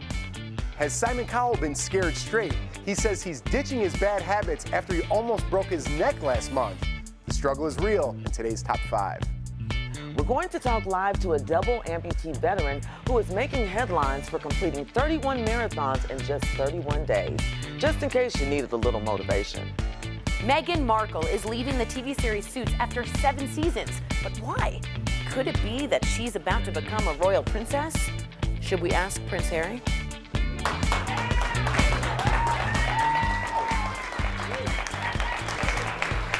Welcome to Daily Blast Live. It's Tuesday, November the 14th, and we're the only live show that's covering what's trending and what you're talking about right now. Why don't we go ahead and get started with the top 5 trending stories? No need to wait. I'm going to throw it down to my boy to take it away. What's up, Jay Schro? Yeah, thank you, Ebony Steele. Looking beautiful as always. That's right, guys. We are live, and I'm here with radio girl Erica Cobb, Biggest Loser trainer Jen Wiederstrom, and pop culture guru Tori Shulman. Welcome back, Jen. Thank you. We want to welcome all of our viewers to Daily Blast Live. We're a trending news and entertainment show that is live and covers what is happening right now. As you see, our entire DBL team is in our studio ready to cover news, the moment it trends, and we'll interrupt the show at any moment with breaking news. All right, guys, let's get right to it. Trending at the top right now, Jimmy Fallon returned to The Tonight Show last night. This is a touching story. Jimmy took last week off following the death of his mother, 68-year-old Gloria Fallon. He shared this emotional memory of his mom. Take a look. She would squeeze my hand 3 times and say, "I love you." And I would squeeze back, "I love you too." And last week I was in the hospital at her side and I grabbed her hand and I squeezed, "I love you." And I just knew we were in trouble, you know. Sad. I'm lucky enough to have both of my parents, and I don't know how he went on after just a week of taking off. You know, people deal with it in their own ways, but I mean, his mom is got to be proud of him and proud of his accomplishments, you know, so he can take that with him, you know. Oh, clearly, but I think that perhaps maybe that answers your previous question. How do you go forward? You know, you can tell she's always been such a proud part of his life. I think a lot of the reasons he's found his success, that there's a great photo of her there. And because, you know, it sounds like cliche, but it's what she would have wanted him to do. Go for. He affects the world. He makes everybody laugh and feel better. He's doing it. I think it was so sweet when he mentioned the memory of him saying squeezing. He looked up because he remembers being little and squeezing his mom's hand. And that's such a real memory. You can remember holding your mom's hand when you were the little one and she was the big one. Yeah. So it was so touching. Gets me emotional. Yeah, all I was going to say is we all have those memories. I just think it's just tough because I know for my parents, I'm with you. I have both my folks, but I can't imagine that day coming. I know. You know, so. Well, enjoy every moment you have with your family. That's for sure. Amen. Amen. This just in, big news for the American Music Awards. Blackish star Tracee Ellis Ross was just announced as the host. The show will feature performances by Kelly Clarkson, Pink, Demi Lovato, and more. It will honor Tracy's mother, Diana Ross, with the American Music Award for Lifetime Achievement, plus a performance. That's right. The show airs tomorrow night, or Sunday night, on ABC. What a way to, like, I mean, this is so great. She's just to gonna get back kill to your it. mom. Like the year of Tracy Ellis Yes. Ross. I mean, she just debuted that JCPenney line, and most of it is sold out online. There's just so much that, like, she's just the every woman, you know? Like, I think that people just really identify with her. And just this point alone with the JCPenney thing, generally you have one image, and it says, okay, it's available from extra small to 3XL. No, they show it in sizes that are about a 6, and then they show it in a size that's like a double XL. And I mean, that's so important to actually be So you can that. visualize. Yes, exactly. I follow her on Instagram. If you guys don't follow her, she's hilarious. She's real. In some ways on Blackish, she reminds me a little bit of our Claire Huxtable. She's the every mom. She's the every wife. Man, is she delightful, and she's getting her come-ups, and I'm so She's definitely happy coming up. about And you it. know, my best compliment I could pay her, I didn't know that was Diana Ross's daughter. Oh, wow. That's the best You compliment make I me could feel pay her. so much Right. better. I didn't know either. It was Right. I was like, wow. She made her own path. Absolutely. Oh, yeah, so that's that's great. awesome. I love that about her. And she's crushing it right now, that's for sure. Jason Aldean is trending right now as well. Jason gave his first interview since the Las Vegas shooting. This is what he told the Today Show about moving forward together. Watch this. At the end of the day, there's so much focus on, you know, politics and race and all these other things that just, you know, at the end of the day, like, we're all in this together. We spend so much time arguing with each other and not enough time, like, working on the issue. That's really the problem.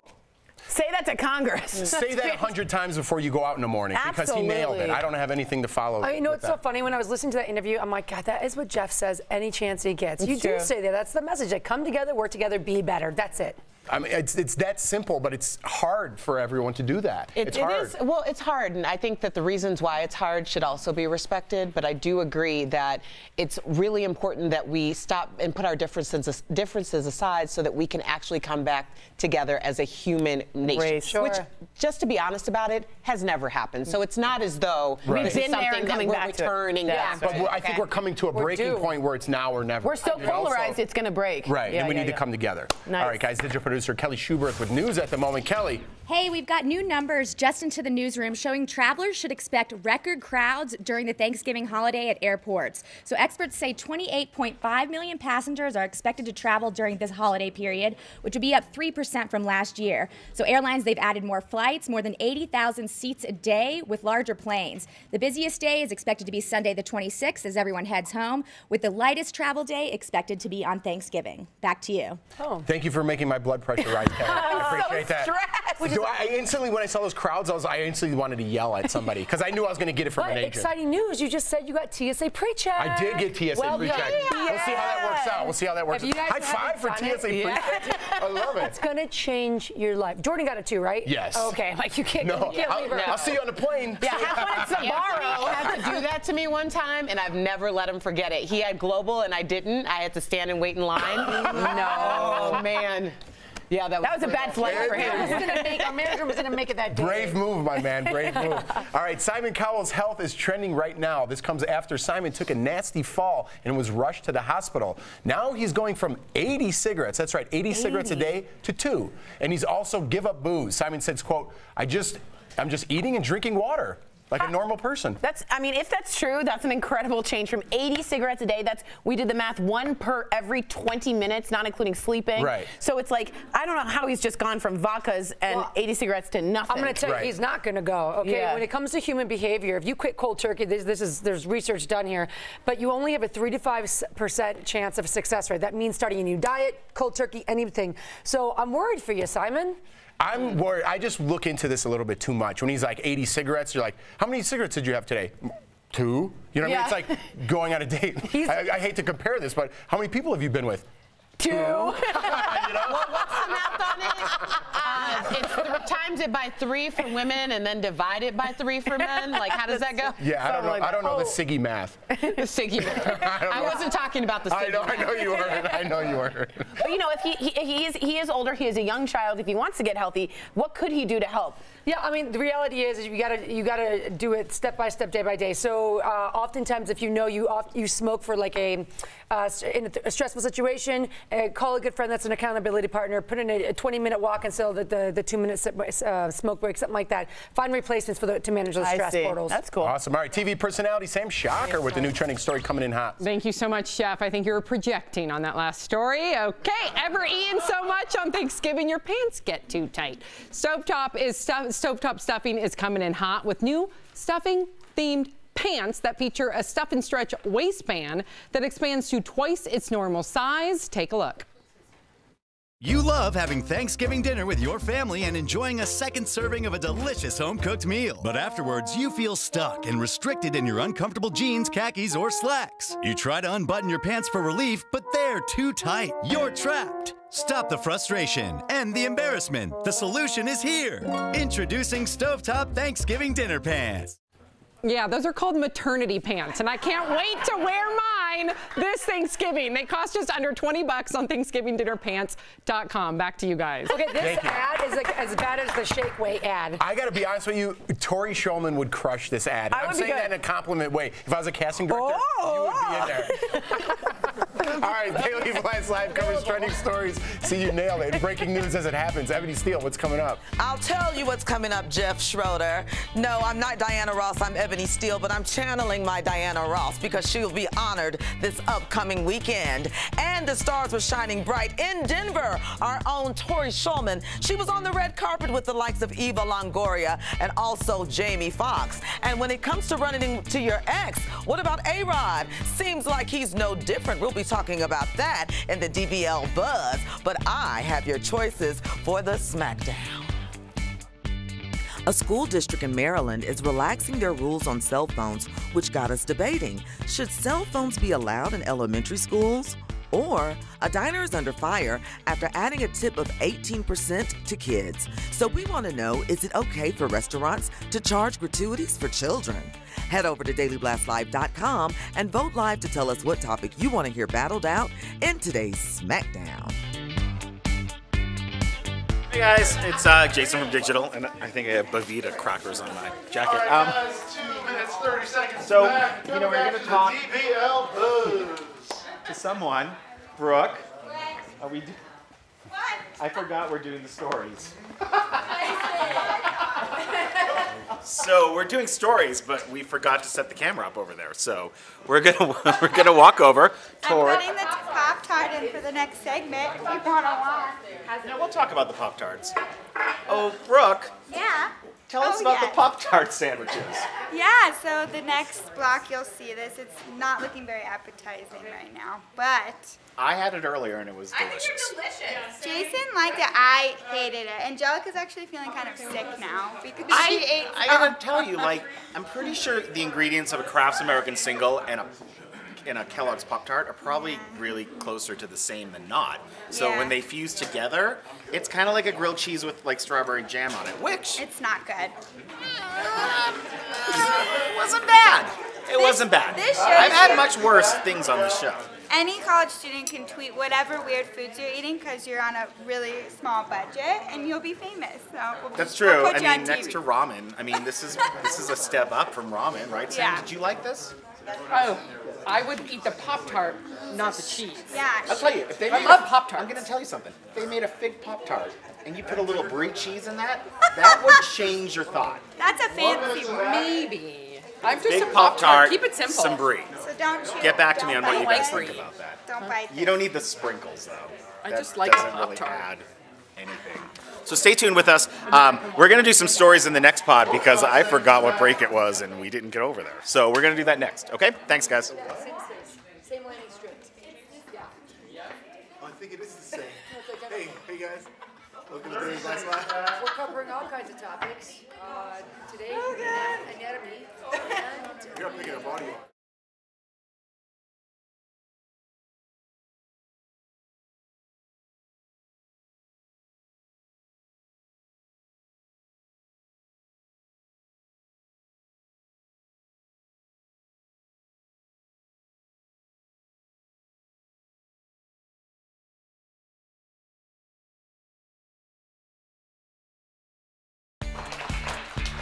Welcome back to Daily Blast Live, the only live daytime show covering all the buzz and the trending topics that you're talking about right now. You want to hear some celebrity gossip? Yeah, of course you do. It's time for the DBL Buzz. I'm going to throw it down to my boy, Jeff Schroeder.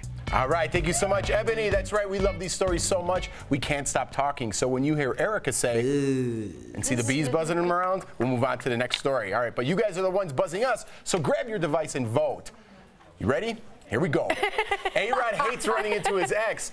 A-Rod, oh, and who doesn't? A-Rod was shooting a commercial near Bethany Frankel's house. People on set say he would run inside whenever she opened a door. Bethany and A-Rod dated supposedly back in 2009. I don't remember that personally. Can we just please define the word dated? That's a good point. I looked it up, and they went on like 2 dates. That's a good point. And then why is he so scared to run away if it's just 2 dates? This is go. I think you think it's a J-Lo kind of strikes me as a guy who would run inside regardless. I don't know. Oh. I mean, I just really? No. I do too. That's a good point. Now that he's dating, just seems like now a that guy. he's dating J-Lo, I don't think he wants to be in trouble. I think she's got a pretty tight leash. Well, I don't think Adults don't get in trouble with other adults just because you ran into somebody that you dated before. I mean, what if it was a bad? You know what I mean? What was he gonna say? All right, Cardi B is making big plans for her wedding to rapper Offset. She wants to be extremely extravagant. Guests have to wear all red, and the bridesmaids will be wearing suits. The 25-year-old is engaged to another rapper, Offset, from Amigos. It's just From she's not a very Migos. she's not a very extravagant person, so it's just so strange. I know, it's so strange. She's being so extravagant. It's funny because I feel like a lot of the stuff she says is to stay in the media at the time. She's really come up really fast. All right, fine. Really? Wow, I see think you it was later. being extra, not Adios, extravagant. amigos. That was terrible. Jessica Biel's Hollywood restaurant is in hot water over how their staff is being treated. 9 employees are suing the business, claiming they've been stiffed thousands of dollars in tips from major Hollywood parties. They're asking for nearly $500,000 in damages. Ooh. All right, $500,000. They must have some big parties there for tip, right? Yeah, that's a lot of tips. I wonder if they were actually charging for the parties and they were just, because, you know, being like in the service industry, like we've been in the service industry and you get like big names come in and then it's a crapshoot if they're going to tip you or not. It was $431,000. So I did the math. It's like $48,000 roughly per person. I never made $48,000 when I was a server. You didn't bartend in Chicago? No, I was this guy. I was this guy. It used to be popping off in the Chicago. But like Sam Shocker went to OFUD. She's been there, and it's a little place where your kids can go. And, all right, fine. Again, I can't see Jessica doing that. All right, TV personality Sam Shocker with a new trending story coming in hot. I'm sorry, Tori. No one wants to hear about me. I know. Just don't mention my name and you won't get buzzed. All right, coming in hot, Pop-Tart sandwiches. You heard me correctly. A college student created a sandwich out of 2 Pop-Tarts and a slice of cheese in the middle, and the internet cannot handle it. The Iowa State University sophomore tweeted a picture of his sad sandwich with the caption, quote, "You ain't from Iowa if you never had one of these." Well, thousands of people already liked the tweet, but Iowa natives say the Pop-Tart sandwich is a food monstrosity and they will not stand behind the foolish snack. So it's time to put the snack to test. I'm going to bring it up to our host. Who does not want to try this? Are you going to try it? I do not want to try it. Okay, then I want it. to try it. I'll try it. What about Jen? Jen is our fitness guru. I'll split it with. I'll have a bite. Okay. Give me a bite. I'll just go like this. I agree with the state of Iowa. Why are they getting pinned for this? I don't like Pop-Tarts. I like cheese. I don't know about the Pop-Tart. Texting, emailing, calling. It's I'll get you. Scale of 1 to 10. I just taste Pop-Tart. How does your age impact what you do? You take it, Tori. And come to your screen and take a very close look at these 2 photos from Wonder Woman and Justice League. Why feminists are up in arms. And Ebony Steele, the SmackDown's coming up. That's right. Hey, we need you to go to the DBL app right now and vote on our SmackDown topic, okay? You're the one that gets to decide what 2 of our hosts debate about. Is it okay to charge gratuity for kids at restaurants, or is it okay for kids to have cell phones in elementary schools? You decide, but we need you to vote right now.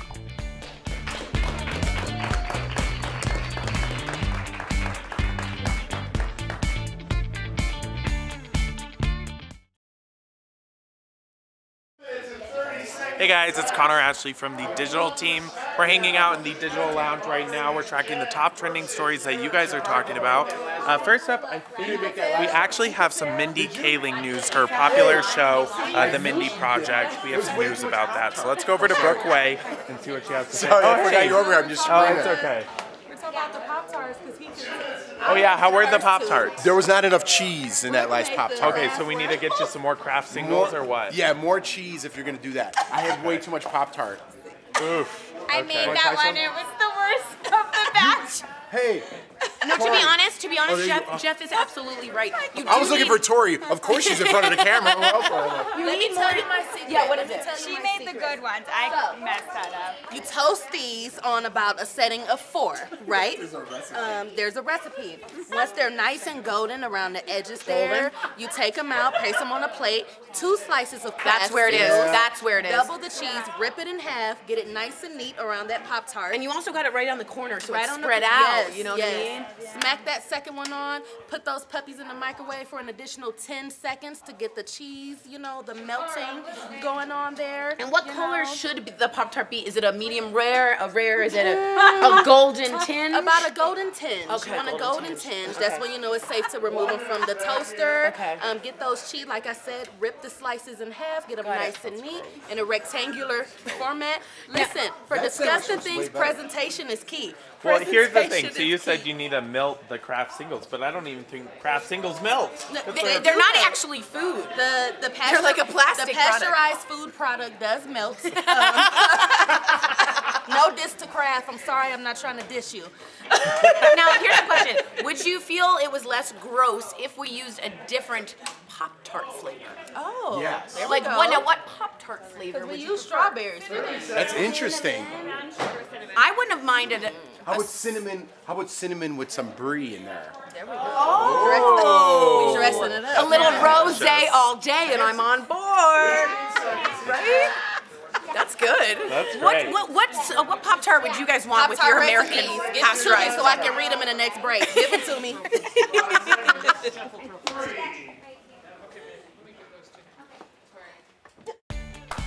Welcome back to Daily Blast Live. It's time for the Smackdown. Now, what we need you to do is go to dailyblastlive.com and tap Vote Here Now to select who wins, okay? A school district in Maryland is relaxing their rules on cell phones. Now, kids as young as 6 years old can carry phones in school. So this got us to debating, should cell phones be allowed in elementary schools? Here to lead the Smackdown is radio girl Erica Cobb, who has 13 wins. Ooh, and Jen has 14. Still on top. So close. But guess what? Erica, we're going to start with you. Okay, I come from a long line of educators, so I have a tremendous amount of respect for them. However, I don't think you should give anyone carte blanche over your child.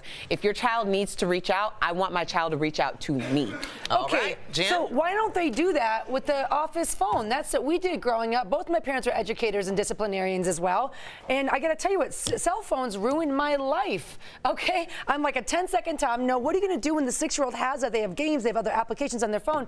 And instead of learning, they're not paying attention to the teacher and they're focused on their phone. I think those are great points, but if you have to go and use the office phone, that means you have to ask for permission. What if they're in a situation where they can't ask for permission? As many things that are happening, violence in schools, I want my child to be able to contact me. There are phones that they can contact just the parents as well as emergency, and that's what I want a 6-year-old to have. All right, Jen Wiederstrom is taking the lead right now. Go ahead, final thought. If it's not broke, don't fix it, okay? It worked for us just as well, and you have to, at some point, trust your teachers and educational system to take care of your kids. They did great for us, and they're going to do good for your kids, too. It's very broken already. We know it's broken. What? Well, my cell phone is broken. I'm not going to get it fixed because I don't have the money. And it looks like Jen Wiederstrom pulled this one that was off. close. That was pretty close. We're going to go now to our digital producer, Raquel Villanueva, with news that's happening right at this moment. Right now, we are learning some of the strangest places Netflix users like to watch their favorite shows. A new study says that 13 million people have used the streaming service in a public bathroom.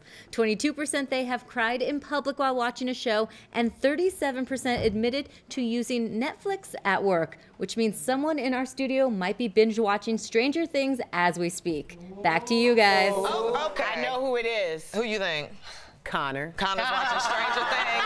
Connor does the Stranger Things. But my thing is, who watches Netflix in the bathroom? That's my thing, because I feel like your hands are being used for other things, and then the phone goes by your face. Guys, really. Y'all gotta get down with the Sonos. You mean the hit? The Sonos. Okay, you know. tell everybody what that is, because I'm pretty smart. Then you're watching your Netflix, and then your Sonos will go into the bathroom with you if you have a little speaker. You know, then your hands are free. You a psychopath? We're gonna keep no, that's really what this says. Are you a psychopath? The pop star you're most likely to listen to. Plus, our own Tori Shulman hits the red carpet in Denver. Who are you walking the runway with? I am walking with Eva Longoria. The great cause that brought the stars out, it's coming up next. Promotional consideration is brought to you by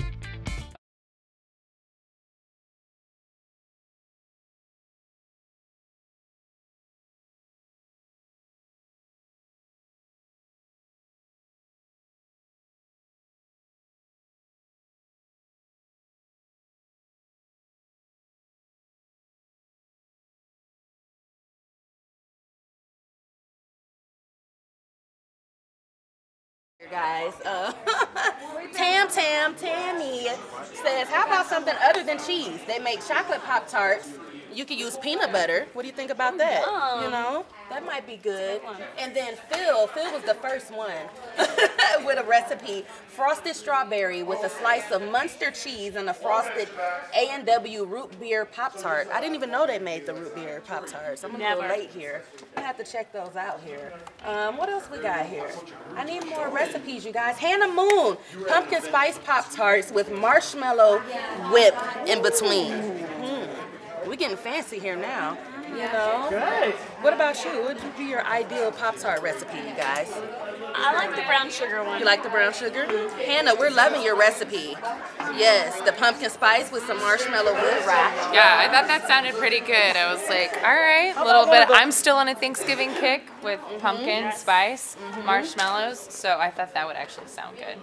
What about no frosting? I mean, one of the just plain Pop-Tarts that doesn't have any frosting make on them it. plain? Yeah, without the frosting. Maybe what's like a inside? blueberry or throw like a nice brie like Jeff was saying. I think that was a good idea. We'll see you guys next break. 3, 2.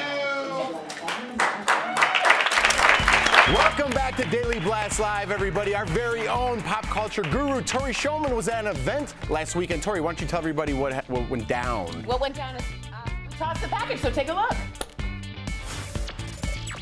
Hey guys, Tori here for Daily Blast Live. We are here at the Sheraton in Denver for the Global Down Syndrome Foundation, a runway show. We're going to interview a bunch of stars, learn about this incredible organization. How does it feel to be the ambassador of this night? You're sort of the king of this whole night. How does that feel? I'm a king of Denver. High five for that, man. What's your main goal for tonight? Well, to surpass the fundraising that's been happening each year, like to just reach a new high. What I'm excited about this year is I'm doing the walk with my nephew who has Down syndrome. I just interviewed Matt Dillon. Hormones are raging. We don't know who this guy is. He's not really a celebrity at all, but we want to talk to Deandra. I'm really proud of my brother and I'm proud of myself. To see her dancing and having a good time. I know Jamie can't dance. But I've been dancing since I was 9 years old. Will you show me how to strike a pose on the runway? Yeah. Yes, girl. Yeah. Who are you walking the runway with? I am walking with Eva Longoria. Well, I have a special needs sister, and we're just wanting to make sure that all of these children with Down syndrome live their lives to their fullest potential. You want to have a high five? Yay! We just had a wonderful red carpet with all the stars who spoke so beautifully about the Global Down Syndrome Foundation. That was amazing. Yeah, you did a great job. It was an amazing event. It was, and what's cool is that the Down syndrome kids could walk. They model and do the runway with the celebrities. They raised $2.6 million. They basically want research and awareness. It's really interesting how diseases need awareness to get the scientific research behind it. This was a great way. It was packed. Oh, yeah. Jamie Foxx was amazing. He was on live. People were screaming, but his sister, Deandra Dixon, who lives with him, was the star of the show. Yeah, she was great. And I love how the the stars were in the background. You know what I mean? You got to interview the stars and stuff, but the kids were the stars of the show. mean, I pretended with Jamie Foxx that I was like, I don't know who you are, but you're sitting. And later he was like, thanks for doing that, because it made her feel really, really special. That never happens to her. I echo what Jeff said. That totally came across. And, sorry, all right, more trending stories in our next half hour at Daily Blast Live. Muscular men take a dip and put on a sexy show. You know, Al is going to sound off on this. An outrage over the costumes in the new Justice League movie. If you're leaving us now, right now, you can still watch us live on Facebook and YouTube. Hey guys, it is Connor Ashley. We're hanging out with the digital team. We're talking about the trending stories that you guys are talking about right now. First up, we have Brooke Way. She has some news about Mindy Kaling. So let's see what's going on. Yeah, she, the star of the Mindy show, or Mindy Project, she tweeted something kind of nice about the ending of the show. 6 years ago, I created a show called The Mindy Project. Got to play the lead, not the sassy friend or the nagging wife. It completely changed my life. 117 episodes later, it's ending on my own terms. That's so rare. I just want to see how grateful I am. I think that's so cool. I think that's beautiful. Yeah, you never get to see kind of like how it all happened, and she's tweeting about it, and I know a lot of fans are going to miss the show. Well, I think, it's very positive for especially women in the industry, that she created this project. She was the star of the show, and now she's deciding to end the show. So it's sad. It's bittersweet. It is bittersweet. She's hilarious. I'm sure she'll be fine. Yeah, she'll be good. We're waiting to see what she's doing next. All right, thank you, Brooke. Yes. Alrighty, I think, does anybody else have any trending stories over here? I don't know if I'm just looking Sure. on Twitter. Wow, just scouring right in the moment, Angelica. Did we do the 30 under 30 list yet? I'm not sure if we did. I don't think we did. So I guess you're going to do it right All now. right, this is trending on Twitter right now. It's Forbes list. I'll show you some of them. Tell me what you think. Let's see. Cardi B. What? Okay. Ooh. Okay.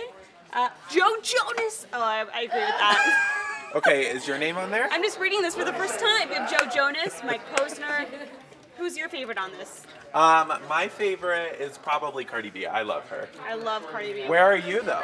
Are you on that list? They must have missed me. Oh, gosh, they must have. Well, guys, write into Forbes and tell them to add Angelica to that list. I think this is really cool, though. That's great. 30 people under 30. We'll break this down later. Yep, we will break it down later. Enjoy the show. 3, 2...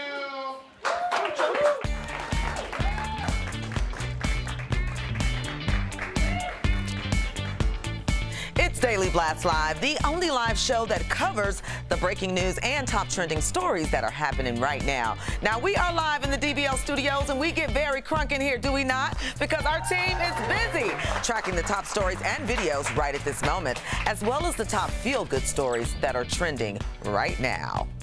Vanity Fair has just named its new editor-in-chief, and for the first time ever, it is a female and a woman of color. She's taking the helm. Congrats to Radhika Jones. And Hamilton creator Lin-Manuel Miranda is using the hit show's London's premiere to fight climate change. Donors to environmental charities can be entered to win a double date with Miranda and his wife to the show's opening night. And last night was Jimmy Kimmel's birthday, so celebs read him some of their favorite meme tweets, and they were about him. Check this out. This is going to sound fantastic, but I forgot Jimmy Kimmel's name. So I Googled ugly late night talk show host, and I got him top link. Jimmy Kimmel is not funny, neither is David Letterman. I'd have to go along with both of those. All right, Jeff Schroeder, it's all on you, boo. Thank you, Ebony Steele. That's right. And joining me is radio girl Erica Cobb, Biggest Loser trainer Jen Wiederstrom, and pop culture guru Tori Shulman. I'm Jeff Schroeder. Let's get right to digital producer Kelly Schubert with breaking news Fast Blast. Kelly. We do have breaking news. At least 5 people are dead in Northern California after a suspect went on a shooting spree all across Rancho Tehama, including an elementary school. So besides the 5 people who were killed, 2 children were also shot. That's at least 2 children. They were now in the hospital, but there's no word on the condition right now. The suspect was taken down by police, and officials say because the shooter went from scene to scene, so many different scenes, there could be more victims. So I'll keep you updated on this developing story. Oh, my word. Thank you, Kelly. Yeah, unfortunately, we are live, guys, and as this develops, we'll bring you more. I don't even know what to say. I mean, it's every week now. It's every week, and also what's harder in this one particularly is when you have a different crime scene, it's much harder for police to get to a person. If he's moving, it's much harder to get to a person, but our prayers and thoughts. I mean, it seems like every week we do this. I know, absolutely. All right, guys, let's try to change gears here a little bit. Justice League opens this weekend, but people are talking about the Amazon warrior costumes. Here they are in Wonder Woman, designed by Oscar-winning Lindy Hemming, a woman. And here are the same Amazons in their costumes for Justice League, designed by Michael Wilkinson, who's a man. Looking at the costumes side by side, it's clear that one is skimpier than the other. One of the stars of both films, Connie Nielsen, even addressed the difference last night on the red carpet. Check this out. They're different different costume makers, and I think different visions, and I think it's really exciting to get to explore as many different angles of this. As I said, we also went through very different time periods. What's your DBL take? Hit up DailyBlastLive.com and vote now. Are the new costumes just a different version, or are they just skimpier? I just want to know, what are we allowed to be as women? Are we allowed to be fat? Are we allowed to be skinny? Are we allowed to be muscular? Are we allowed to be sexy? Are we allowed to be dowdy? What are we allowed to be? Because at the end of the day, we're not a homogenized society. Everyone should be represented. And every time there's the 1%, it's a problem with that representation. Why are we saying that this is not okay? I agree with you completely. My only problem is this. I looked up Amazonian warriors, and what they're wearing in that second one, which is skimpier, is very impractical. It just doesn't go. I know. But Superman is a fictional character. I didn't mean to spoil anybody. But and these are not, I understand that. But I'm saying practically, you don't have a midriff showing when you could get stabbed. You don't have a thong and a loincloth when that's a really protective part of your body. Yeah. So practically, this wasn't historically accurate. Yeah, I think I'm going to side with both of you. I think the reality is that that's not taking sides. Well, I am not taking sides. With these two, no, listen, sex sells, and I think it was skimpier on purpose. But also, I love the strength and the power that it shows in these women's bodies, and that was kind of cool. So, you know, it just seems like we have such an issue with our bodies and the idea that we need to be covered at all times. Like, what's wrong with people showing their bodies? Like, I don't understand. Because back then you would get stabbed by a spear. Or mosquitoes. Or mosquitoes, yeah. Good call, Jeff. Great.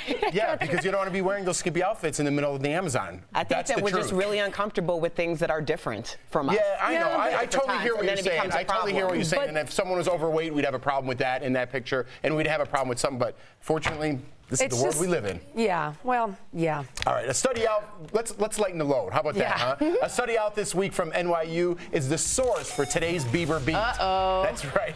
Psychology students found that Bieber's song, What Do You Mean, was popular with psychopaths. I happen to love that song. Or people who lack empathy and are extremely manipulative. Well, I lack empathy for the two people who did the study of this whole study, whatever they call it. It's two people just going around with a piece of paper and they're like, check this box. Uh-oh, you're crazy. No, you're crazy. You can't, that's the thing. That's why whenever you come up with this stuff, I'm going to back up Jeff here. You need a third-party study because they could say, oh, you're psychotic. Do you like this song? See, it's trending. It's like, no. Have a third-party study do that, and then there's no opinion either way. Yeah, what you're saying is there's no control group. Yeah. You need a control group. That's what you were saying. Right, that's what you were trying to say. Yes. And it's confusing because we don't know the details. Did they just show them Bieber and then say, are you a psychopath? I wonder, what do you think that song means to you? Doesn't he just repeat, what does it mean? What does it mean over and over again? I don't know. I just like it. I play it in my car. It doesn't make me want to do crazy things. I just enjoy it. By the way, okay, do you like the song No Diggity? Anybody? Yeah. Yes. That was exactly on the list too. So if you listen to that, you're psycho as well. We didn't go off the rails about it, which kind of feels like you're proving them right. You got a point there, Cop. And by the way, did I just have 3 chins in that picture? Oh my God! Oh my God! All right, moving on. Digital producer Raquel Villanueva with news. I think you're looking good, Jeff. Amazon just released a sneak peek of its best Black Friday deals, and here are the deals the online giant has to offer right now, or starting Friday, I should say. The Echo Dot will be under $30 at $29.99. Kindles will be under $50, starting at $49.99. And some mystery TV deals starting at $70 will be available. And like I said before, the sale starts this Friday. Back to you guys. Thank you, Raquel. Are there any sales on Justin Bieber albums? Or no? Yeah, right. Let us know. They got crazy sales. Oh, nice. Parents Parents at a Virginia middle school, thank you, Al, are outraged over this quiz given to their kids. You can see the family vocab quiz starts with questions like, what do you call the father of your father? But the last 4 questions get strange, asking, what do you call a married man's girlfriend? Answer, mistress. What do you call the much younger and beautiful wife of an older, wealthier man? Answer, trophy wife. The school superintendent says it was a mistake and the teacher just printed the worksheet off of a website. I can see how this can happen. My geometry teacher in 9th grade told us that he would give us extra credit if we could find this scent that his wife really liked, and apparently it was this place called Hollywood's of Fredericks or Fredericks of Hollywood. Yeah. And so we all went home. This is before the internet, and we're asking, scouring, because we want to get this extra credit. And then the next day he comes back and he's like, I am so sorry. I didn't realize that it's like a Victoria's Secret. Right. Yeah, like a Victoria's Secret. I'm going to translate. So basically, it's like you've got teachers that are out there trying to go above and beyond and do great things for their kids, and this was an accidental. Just an accident. It was a whoopsie. She got off the internet and it started off fair enough, but like we talked about before, teachers don't get paid, I think $40,000 they get paid on average. Yeah, they're overworked, underpaid, extremely tired. She probably printed, didn't proofread. It's not a big deal. So she read $40,000 worth, and question 8, and then when it got to question 20, she moved on. It was trophy wife. This country is nothing without our teachers. That's exactly right. Let's kick it off to our comedian, Mr. Al Jackson, with a trending story coming in hot. I'm just gonna tell you guys, as a former teacher, like, we didn't really grade all your stuff. if you get a lot of A's, like we get to about question 9, like, okay, good job, you got it. Close enough. Besides finding out the secrets behind teachers, something else is trending today. That's right, pickles. That's coming out of me at a weird angle. Today, let's celebrate all things dill. You can eat them plain, sliced, or deep fried, and on burgers and even in cupcakes. Remember that? Have you heard a good pickle joke? I haven't, but maybe you're about to. Check it out. Hey, Sam, why are pickles in sandwiches so polite? Because they're so well bred. But what's your day like? Well, make like a pickle and deal with it. Hey, Casey, why did the cucumber need a lawyer? Because it was in a pickle. Hey, guys, what is a pickle's philosophy of life? Never a dill moment. That video is going to be shown at Tori's exit interview. That's Maureen's face. But we're celebrating by eating pickles, and I've already eaten one because I am unprofessional. So back to you guys. Nice. Tori, that was a great package. Oh, God. Yeah, they gave me like 30 seconds and like, go read this. And I was like, but they're not funny. It doesn't work. Can we just give Tori a hand for the effort of delivery? All right, let's get out of here. A veteran who lost limbs overseas fights a new battle. How he completed 31 marathons in 31 days. We talked to him live. And Ebony Steele, what else is coming up? Well, I'm going to tell you what's coming up, Jeff, while I eat this pickle. Comedian Al Jackson. He's going to tackle a lot of things, including this video here. Explain this to me. Guys putting on aquatic extravaganzas, but why? Al sounds off is next, and there's one worse thing than wrecking your car. It's having a tow driver lose control of your vehicle like this. Watch as we go to break. Me. You have to be kidding me. Hey guys, it's Connor Ashley from the digital team. Brenda Mitchell, you were asking where Erica got her outfit, so let's go figure that out. Hey Erica, so Brenda Mitchell loves your get up today. I just want to know where it's from and all that stuff. Hi Brenda, this is from Akira, Chicago. You can go to shopakira.com. It was just purchased a week ago, so it's probably still there. The top was, I believe, $34.95. Oh, not bad. And the bottoms were $24.50, I think. Yeah. Wow. So yes, they're both fashionable and economical. Yeah, let's get a little twirl. Oh, yes. Oh, and then wait, I can't forget about my necklace and my earrings, which are Kendra Scott. Thank you. Great. Beautiful. Beautiful. Yes, thank you very much. Appreciate it. Alrighty. Go shop, Brenda. Go Shop. That's great. Alrighty, so now we're going to go back to some trending stories. You know, we have Kelly Grega, we have Brett Forrest. They're all tracking the top trending stories. But first, we have a quick story about YouTube. They're actually stopping their notification feature on all of their videos. Essentially what that is when you're watching a YouTube video, you'll notice there's a little eye up in the corner and occasionally a little pop-up occurs. Well, that essentially puts you to other videos, and you're supposed to click on that link and go see other videos. So they will be discontinuing that on December 14th. It's kind of divisive because, you know, creators like myself, that's how we get you to move on to another video of ours.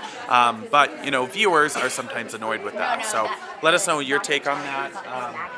We got Brett Forrest here. He's got a story right now. It looks like we got some about Game of Thrones. Yeah, there's this theater in London that is hosting a Game of Thrones marathon.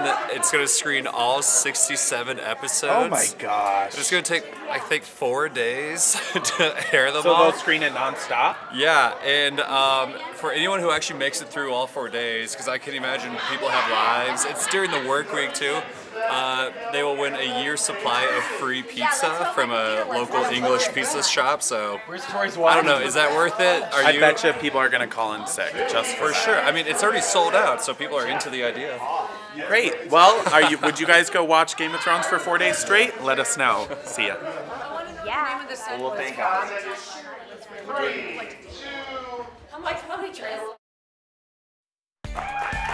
Welcome back to Daily Blast Live, the only live show in daytime talking the trending topics live as they happen. It's time now for Al Sounds Off, where comedian Al Jackson scours the internet for crazy stories on the internet, and then he laughs about it with Big Brother Jeff Schroeder. That's about right, guys? That's how we do it. You nailed it, Erica. That's right. Love Erica. What's up, brother? How are you? I'm here with comedian Al Jackson, everyone's favorite segment, Al Sounds Off. And that's right, Al. We find videos and we nail it and we make people laugh. Jeff, usually you're the one that finds the videos. I told you, I was like, I have a video for you. I thought about Baby Lawson, your little man. Is he about ready to start learning about the seasons? Winter, spring, summer, fall? All right, well, how about we let the Japanese teach him? Check this out. Sounds good. All right. Or maybe not. Yes, whatever that word is. Check this out. Now, these are the seasons presented to the kids, but in a very confusing way. Like, Jeff, what seasons do you think this is? What season do you think weird six-packed flying butterfly is? I don't even want to guess. All right, well, I'll tell you this. The old Asian crap dealer, that's winter. So work backwards from there. So fall? I feel like we're going to scare Lawson with this. Let's keep moving. This is weird. You might know the seasons more than me. All right, summer's over, Al. Great shot. But people are still having fun in the sun, right? Let's check it out. Always. Strange. Weird. And finally, super weird. I love this video, Jeff. And I just want to tell every woman watching this, this is what happens when you guys bail out on our pool parties an hour ahead of time. All right? It ends up just 3 friends doing weird things in the pool. And I know, Jeff, you're like, Al, how did your screensaver get on there? And I'm like, Jeff, stay out of my business. Let's go to the final video. All right, Al, we love basketball, right? I love Big basketball guy. Yeah, and Jeff, I know that you like basketball video games. Let me just ask you, do you like fast-paced NBA action? Yeah. Do you like three-pointers? Yeah. Do you like dunks? Duh. Do you like Steph Curry? Yes. All right, well, this game only has one of those things. Check this out. I got 2 homes. The court and this kitchen. Hi there, I'm Chef Aisha Curry. Welcome to Chef Curry. Serving food is like shooting threes. Yeah, it's like shooting threes, except it's nothing like that at all.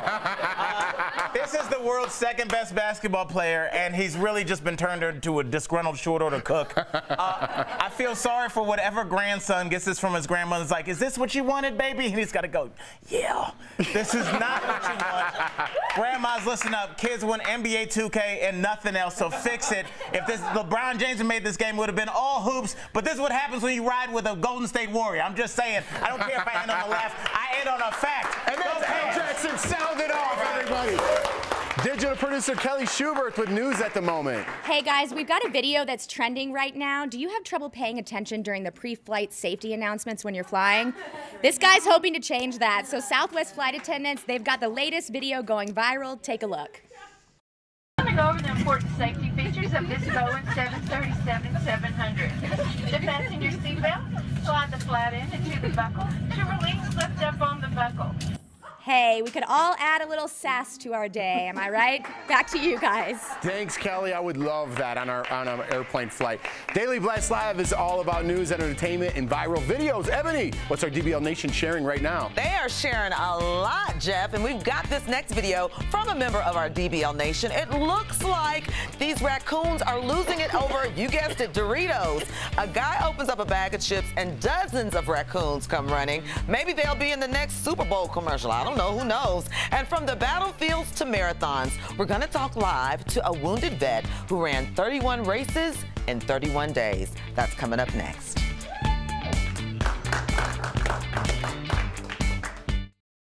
So we forgot something that Ira, the cameraman, totally just reminded Jeff about. So earlier today, Tori made a bet with Jeff. Yes. If there were, she bet if there was a Poughkeepsie, Illinois. I'm from Illinois. I said, there's no Poughkeepsie, Illinois. She chose to differ, and the bet was 1 minute of compliments. So how much time do we have? Well, we have time. And here's the thing: if you do a passive-aggressive insult within the 1 minute, you get start 10 over. Seconds. Wait, what? Yeah, you start over. We'll add 10 seconds.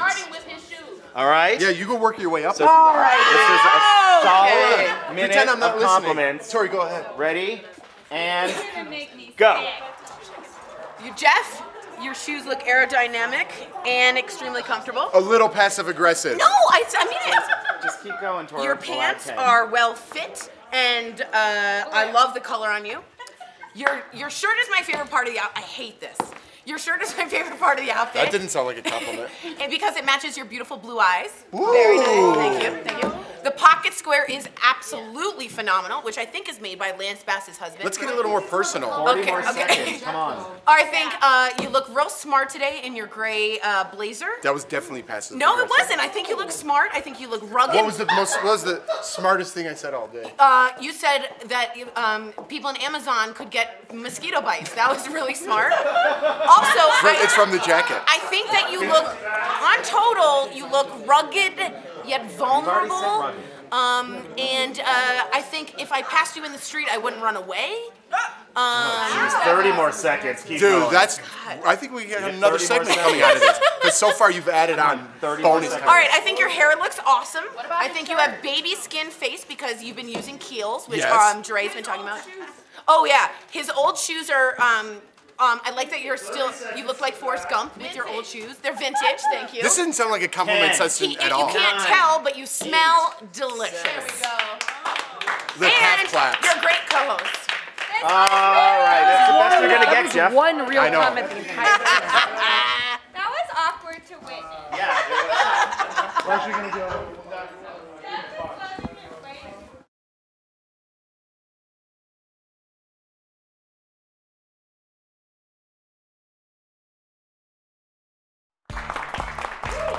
Welcome back to Daily Blast Live, daytime's only live show with the top trending and breaking news happening right now. It's time now for the Extra Shot. It's the story that made you say, give me another round, because it's so uplifting. Today, a veteran who just finished the most incredible mission and raised $1 million for wounded vets at the same time. Check out his amazing story. Sergeant Rob Jones did what most people cannot. 31 marathons in 31 days in 31 different cities. The retired Marine Corps sergeant was a combat engineer in Afghanistan in 2010. His job was to find buried improvised explosion devices. July 22nd, IED found me first. He lost both of his legs above the knee. A year later, he was walking on prosthetic legs. In 2013, Rob rode a bike cross-country, raising more than $100,000 for wounded vets. And on Veterans Day, he completed a month of marathons. There's veterans that are struggling that can use it as inspiration or use my story as an example. Sergeant Jones wants to prove that just because a veteran is wounded doesn't mean they are broken.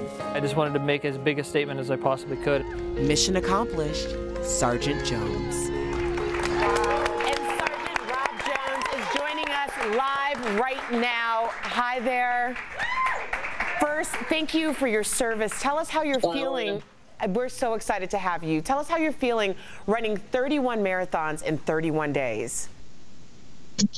Physically, I'm feeling pretty sore, but you know, I'm healing. My sore spots are healing up, but otherwise, I'm just feeling thankful for all the support I got. God, talk about support. I feel like you did this for the whole country, man.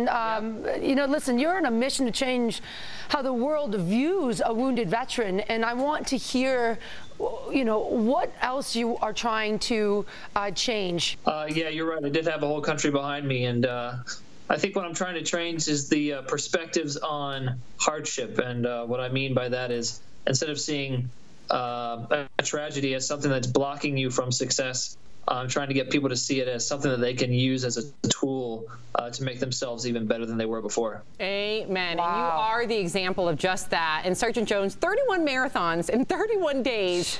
Unbelievable. What has kept you motivated as you traveled from city to city? What keeps me motivated is my purpose, and that is to keep fighting for my brother and sister veterans. And, you know, it's because I'm doing it for a purpose that's greater than myself that I was able to do it. Wow, love the fact that you're so selfless. And I guess the final question, we just have to know, because we're going to continue to follow you, what is next for you? I'll just try and keep spreading the word about, you know, what veterans are and what veterans can do. How will that manifest itself, I'm not sure. But I'll be fighting for veterans. I can guarantee you that. Sergeant Jones, we commend you. Legendary, we man. are so honored to have you. You know, our greatest fear is that we are powerful beyond measure, and you are proving that each and every day. So what you're doing to help veterans, you can help too. Go to robjonesjourney.com to learn more. Thank you so much. Thank you for your service. Comedian Al Jackson with a trending story coming in hot. That's right, Erica. Before I say anything, I just want to say one more time, thank you, Rob Jones, for being an incredible person. Man, you make the world go round. And speaking of good things going on, we only have 9 more days to Thanksgiving, y'all. How about that? Yes, bring on the turkey.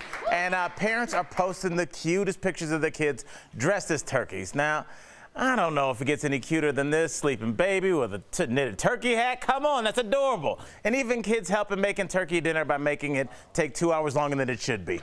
We want to see your kids dressed up for Thanksgiving, so do me a favor. Follow us on Daily Blast Live on Instagram. Tag us with the hashtag DBLTake. I even think it's like right there. And we'll air them next week. How does that sound, guys?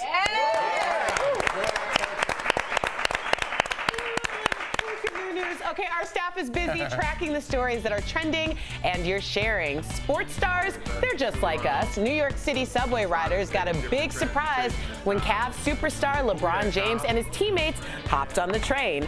The team had just wrapped up a shoot-around at Madison Square Garden.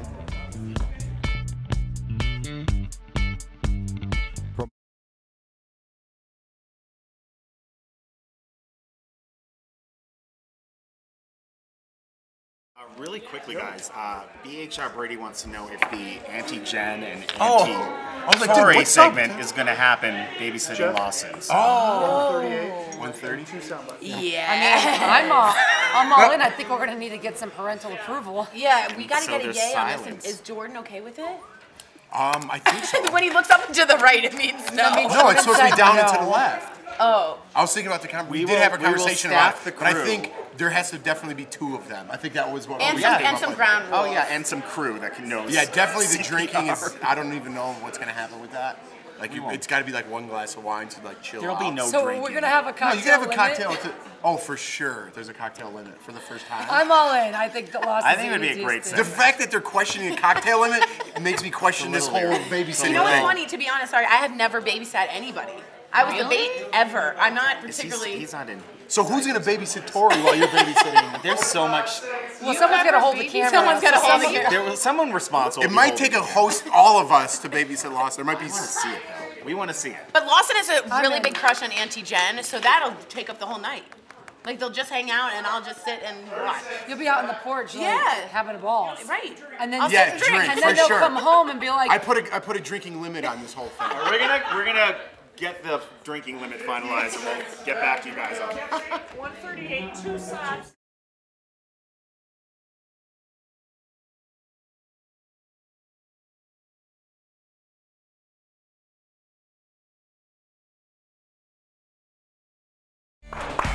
Welcome back to Daily Blast Live. Let's take a look at some hilarious moments from today's show. Buzz. but I have your choices for the SmackDown. Triple chin. Everybody's so worried about their chins. You guys look great. I have a feeling my chin's we're gonna be seeing it His soon. I don't know why, but let's show we have another video. Jeff's chin. Jeff's chin. Yes, you got a point there, Tom. And by the way, did I just have 3 chins in that picture? Oh my God! Oh my God! Jeff does not. I'm working out. I'm back in the gym. It's official. This Monday, I'm gonna lose it. I think we have one more video or one more still. See, that corrects your chin problem. I was just gonna say, at least it hides my chin. And also, Jeff has no problem with that picture. He's like, look how close the beads is. Yeah, he likes that. That was in my wallet. Derailing. Derailing? Ed, what about you? What were you doing up there with that? I was doing, if you guys were paying attention, That was Diana Ross. That was Diana Ross. That was my. Well, I mean, I was paying attention. I still didn't really get it. That's not a huge surprise. I thought we were connected at the chin. I'm crazy. Don't listen to me. Notice how I don't say anything when we close out. I The gotta story's wait. never stopping. We don't either. We are live on YouTube and Facebook. Keep the conversation going, guys. We'll see you next time.